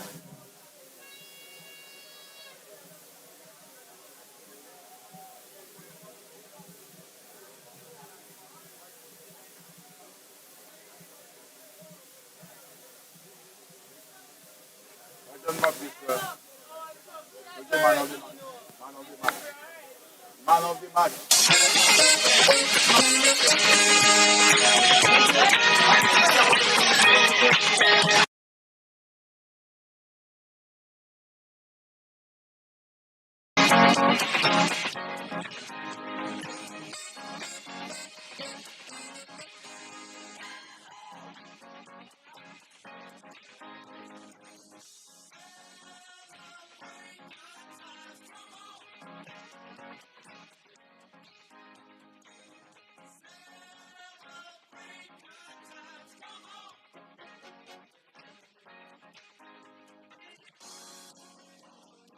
Financial partner brings to you Beyond the Mortgage. Affordable rates, affordable price, NCCU, everything nice. Go do a course, go take a trip. Beyond the Mortgage 246. You take the mortgage already, don't make your pocket go empty. Beyond the Mortgage, NCCU will keep you steady. You need to buy a new fridge, you want to purchase a settee. Get rid of medical bills and invest in the green energy. Beyond the Mortgage, beyond the mortgage, beyond the mortgage. Everything nice, beyond the mortgage, beyond the mortgage, beyond the mortgage. NCCU for life. 246, yes, 246.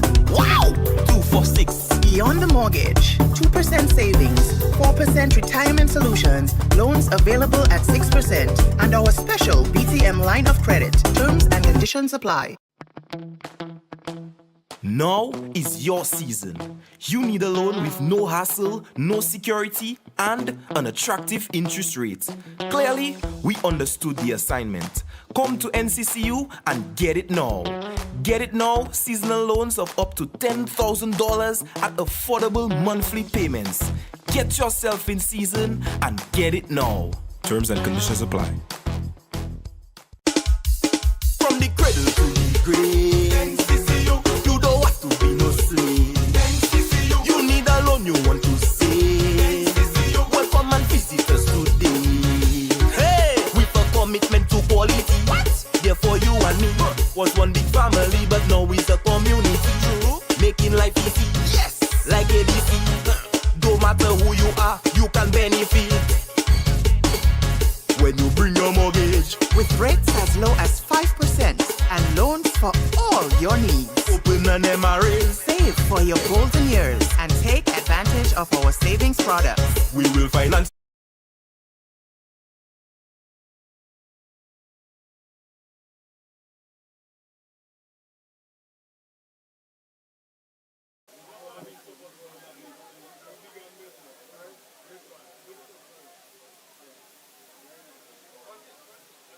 Okay, we are moving forward. The most improved team. We have the Do It Center legends. So we're asking Jaden Laville, the captain, to come and receive your trophy. The most improved team. That is Do It Center legends.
So next up we have most scored runs. Lonnie Wiltshire. Most scored runs. We have a run of 300 runs scored by Lonnie Wiltshire in the league. Lawrence Wiltshire. Lawrence Wiltshire. He scored 300 runs for the Red Force. Most wickets taken. Most wickets taken by my partner. He know himself, my partner. Kurt Martin. Kurt Martin. 13 wickets. 13 wickets goes to Kurt Martin.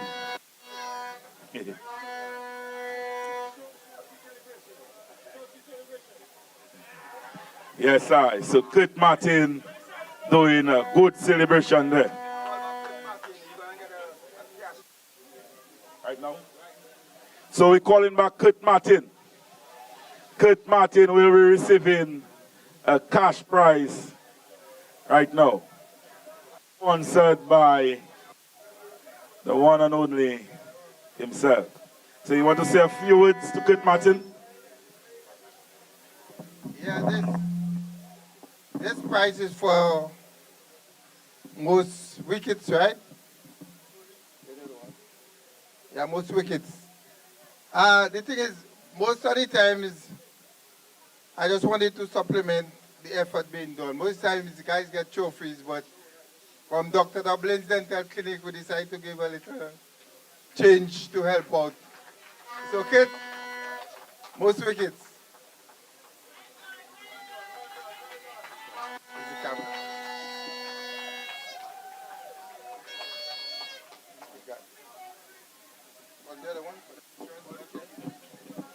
Yes.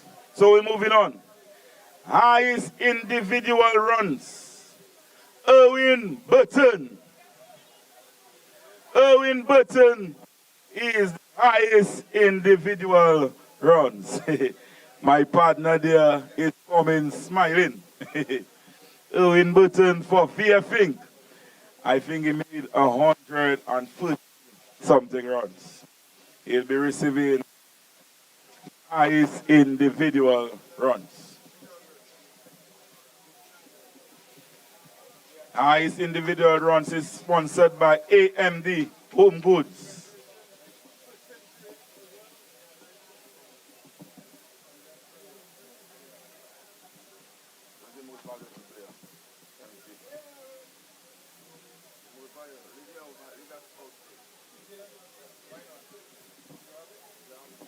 Youngest player, Kellan Christmas, if you are here. Kellan Christmas is the player representing the Woodford Rangers. I don't believe they are here tonight. So we have the oldest player in this league. The oldest player will be John Lewis. John Lewis, if you are here, you are the oldest player. So we're calling on his brother to receive that trophy that's there for him. Yes.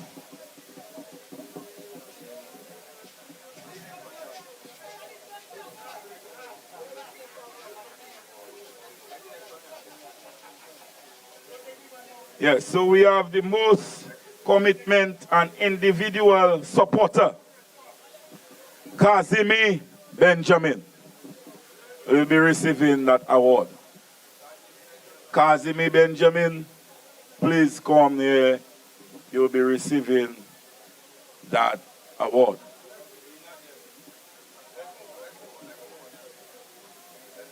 We're moving on. Kevin John Baptist, another commitment and individual support that will be going to Kevin. Yes, he'll be receiving that there. He is a player of the police team. So Kevin is here tonight.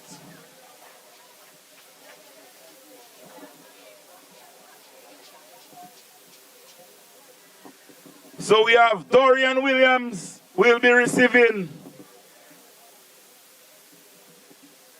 invaluable contribution. That will be going to Dorian Williams. I think that is from the Red First team. First, I think it's Dorian Williams.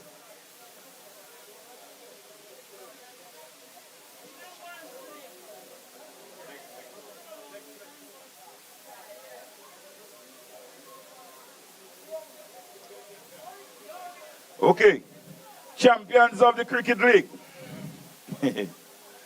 We are inviting. Okay, we are starting in second place. We are asking the captain of the cynical Red First team, second place, to come and receive their trophy.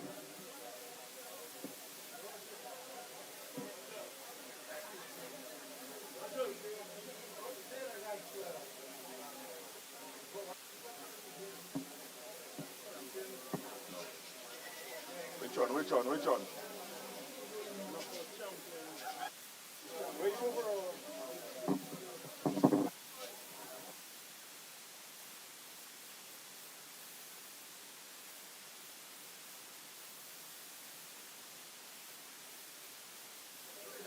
Yes, so Siobhan Dorset is here receiving the trophy for the second place.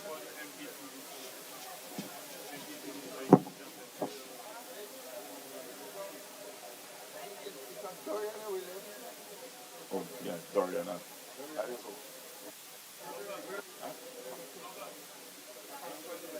Okay. So we call him Doriana Williams. Individual contribution. Yeah, man.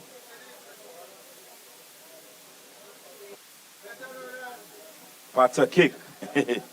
Patter kick in Mahaut. Okay.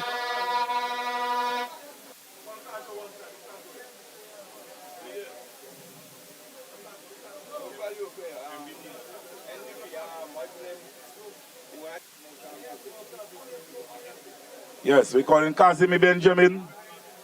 Cassani Benjamin, commitment and invaluable support.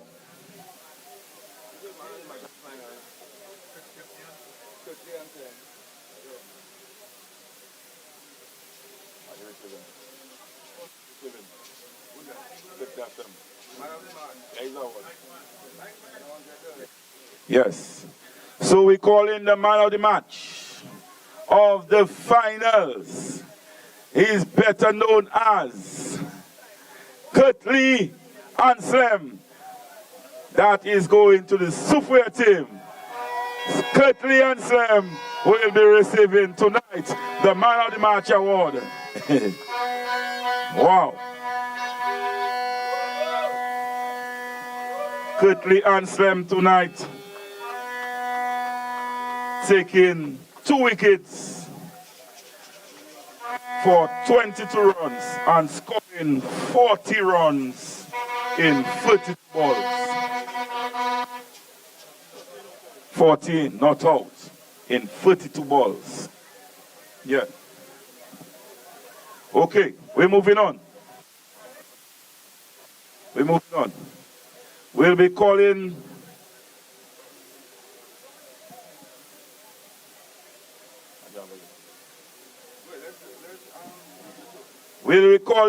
the Sufway team. We'll be calling the Sufway players. The Sufway players line up so you can receive your medals. The Sufway players led by Clem Nicholas. Clem Nicholas is the captain of the Sufway team. Yes. So we call in Kurt Matthew.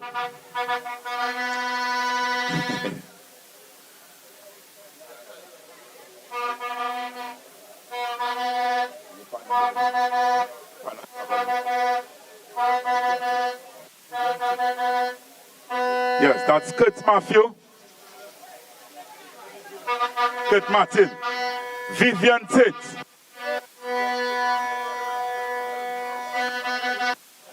We have Sawan.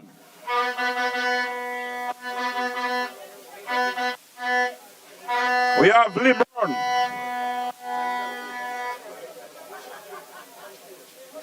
We have Kurt Lee Anselm, man of the match of tonight. We have Matthew. We have Matthew again, brothers. That is John Matthew. We have Clive Antoine. Clive Antoine is here for the Sophia team. We have Alexander there. AJ. So we have AJ for the Sophia team. And we have Bruno, the last player of the Sophia team.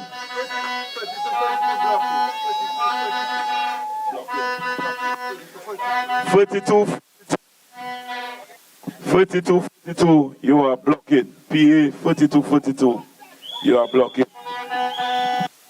So we are calling the captain of the Sophia team.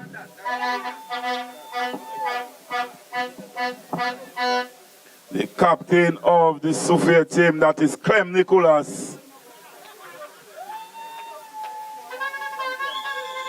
will be receiving the Champions Trophy. The Champions Trophy. The Champions Trophy. The Champions Trophy. The Champions Trophy. The Champions Trophy goes to Clem Nicholas. Yes, I. Clem Nicholas again will be receiving. Clem Nicholas again will be receiving $3,000. $3,000. Lasha Shash. 3,000. Lasha Shash. So that is our champions here. The Super Night Riders. Kurt Matthew, call Kurt Matthew. We're calling Kurt Matthew again. Kurt Matthew. Kurt Martin. Kurt Martin, my partner. Kurt Martin again. We're calling Kurt Martin again. Kurt Martin again will be receiving the most valuable player award.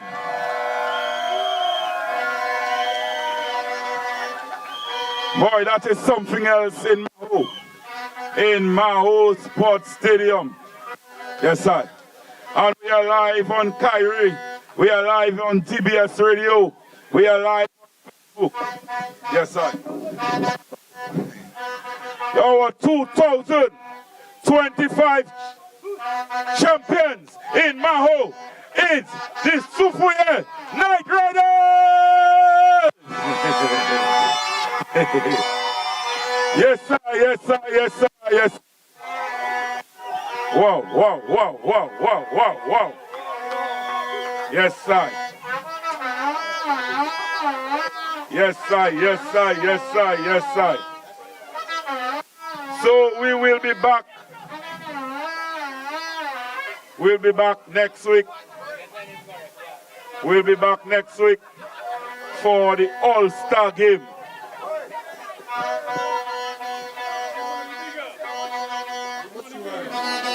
Yes, sir. Yes, sir.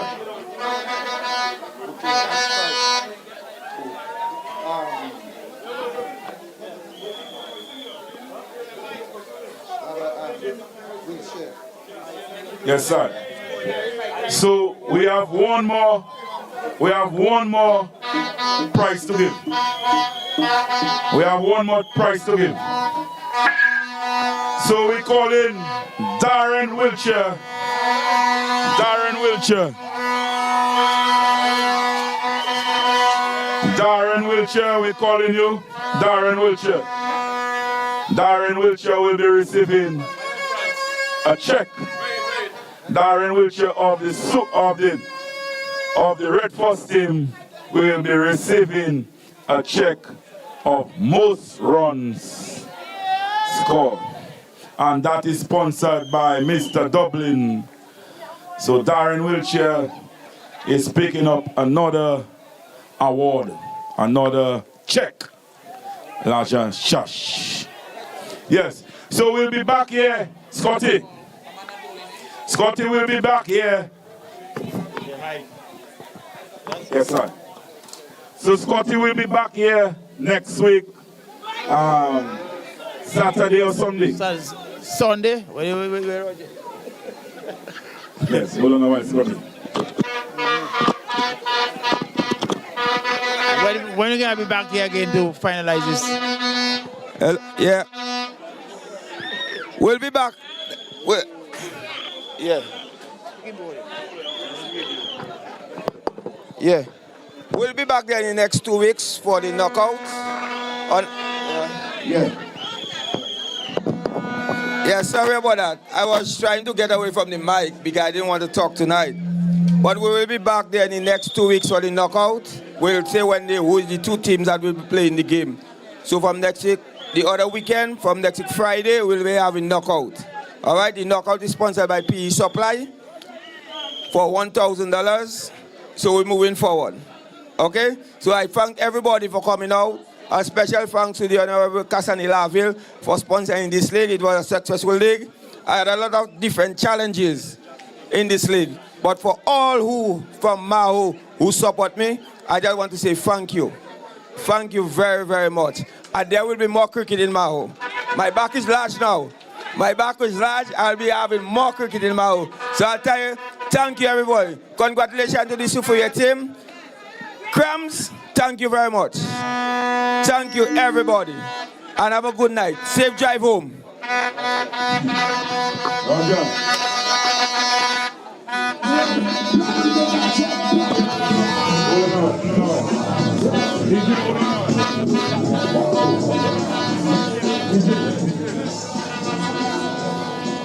That's it. Yeah, we just coming to the end of the broadcast, and Yes.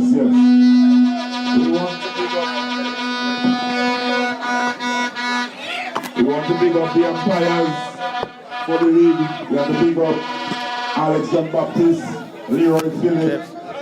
We want to big up you beyond the mortgage. Affordable rates, affordable price.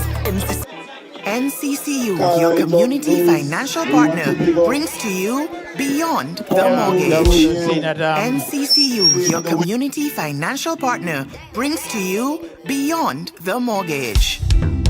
Affordable rates, affordable price. NCCU, everything nice. Go do a course, go take a trip. Beyond the Mortgage 246. You take the mortgage already. Don't make your pocket go empty. Beyond the Mortgage, NCCU will keep you steady. You need to buy a new fridge. You want to purchase a settee. Get rid of medical bills and invest in the green energy. Beyond the Mortgage, beyond the Mortgage, beyond the Mortgage. Everything nice.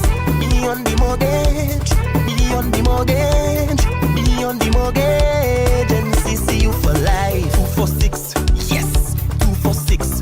Wow, 246. Beyond the Mortgage, 2% savings, 4% retirement solutions, loans available at 6%, and our special BTM line of credit. Terms and conditions apply. Now is your season. You need a loan with no hassle, no security, and an attractive interest rate. Clearly, we understood the assignment. Come to NCCU and get it now. Get it now, seasonal loans of up to $10,000 at affordable monthly payments. Get yourself You all have done well to show support. I want to thank in a special way all those who have come from far as far as Sineku, the Kalinago territory, and down south Soufriere to play in these finals tonight, I congratulate you in a special way. Soufriere, I was there for your very first match. You opened it up, and here you are today, receiving the championship. Congratulations to you in a big way. You have done well. You have played excellent cricket with bat, with ball, and on the field as well. I see great promise, I see great potential, and I see you doing even bigger things next year when we host our other cricket premier softball league. So thank you. Thank you to the people. Because of you, this is possible. Thank you to Roger Francis in a special way, who really has been the premier organizer, coordinator of this event. Thank you to the Mao Jimit Taru Village Council, who really have been the administrators of this league, you know. Thank you to the pitch curators. We have had many of them. It's difficult to call by name. But to highlight Thompson, who started with us, and Clint, and also Kazimi Benjamin, who received an award tonight for his service. But it is good to see players like that. Kazo would play, and then before the match, Kazo would prepare the pitch, and after in the evening, Kazo would be there also to ensure that we protect the pitch for the next match. This was possible because of community. It is not the single effort from one person, but it's the efforts of all. So I'm grateful to all who came. To the president, who made it a priority for her to be here. She called us and she asked if she could come to this match and to support us and to support her team. Thank you in a special way, Madam President, and for bringing your entire family here tonight. Thank you to the Prime Minister also, who came, and he supported this league in a great way. Thank you, Honorable PM, and coming here with your children. That shows the support for the Mao constituency and for sports and for cricket. We appreciate that very much. And to all those who came from all over Dominica tonight to make this possible, this is wonderful. So we are indeed grateful to everybody. To the umpires, we have some special umpires who have managed these games from the very start, from the first week in January to now. Thank you very much. You have done your job quite fairly. You have managed these matches well, and we appreciate that. To the announcers, the commentators, Scotty, you've been here with us. I asked for you and Delvin, and you all were there. And then I remember in the first match, well, actually the second match, here came our guy Adney, who was the main announcer here for tonight. We thank you. Thank you to Gavin Richards. We know him here in Belfast as Riceman. Thank you for being there from day one, from our launch, and for so many partners who have come, the other sponsors who have supported and you have made it possible. Thank you, thank you. May God bless all of you as you go home, and may He grant you all traveling mercies. Thanks for supporting cricket. Thanks for supporting this initiative. We have done well, and we will continue to do well in this great constituency of Mao. May God bless all of you all. I cannot find words to say how grateful I am to you all, so I will continue to pray for you all. Yes, thank you, Mr. Laville. As we wrap up the broadcast here, Carry FM is to congratulate you and Roger Francis for putting together what I call a blueprint. It's like a best practice for cricket in Dominica.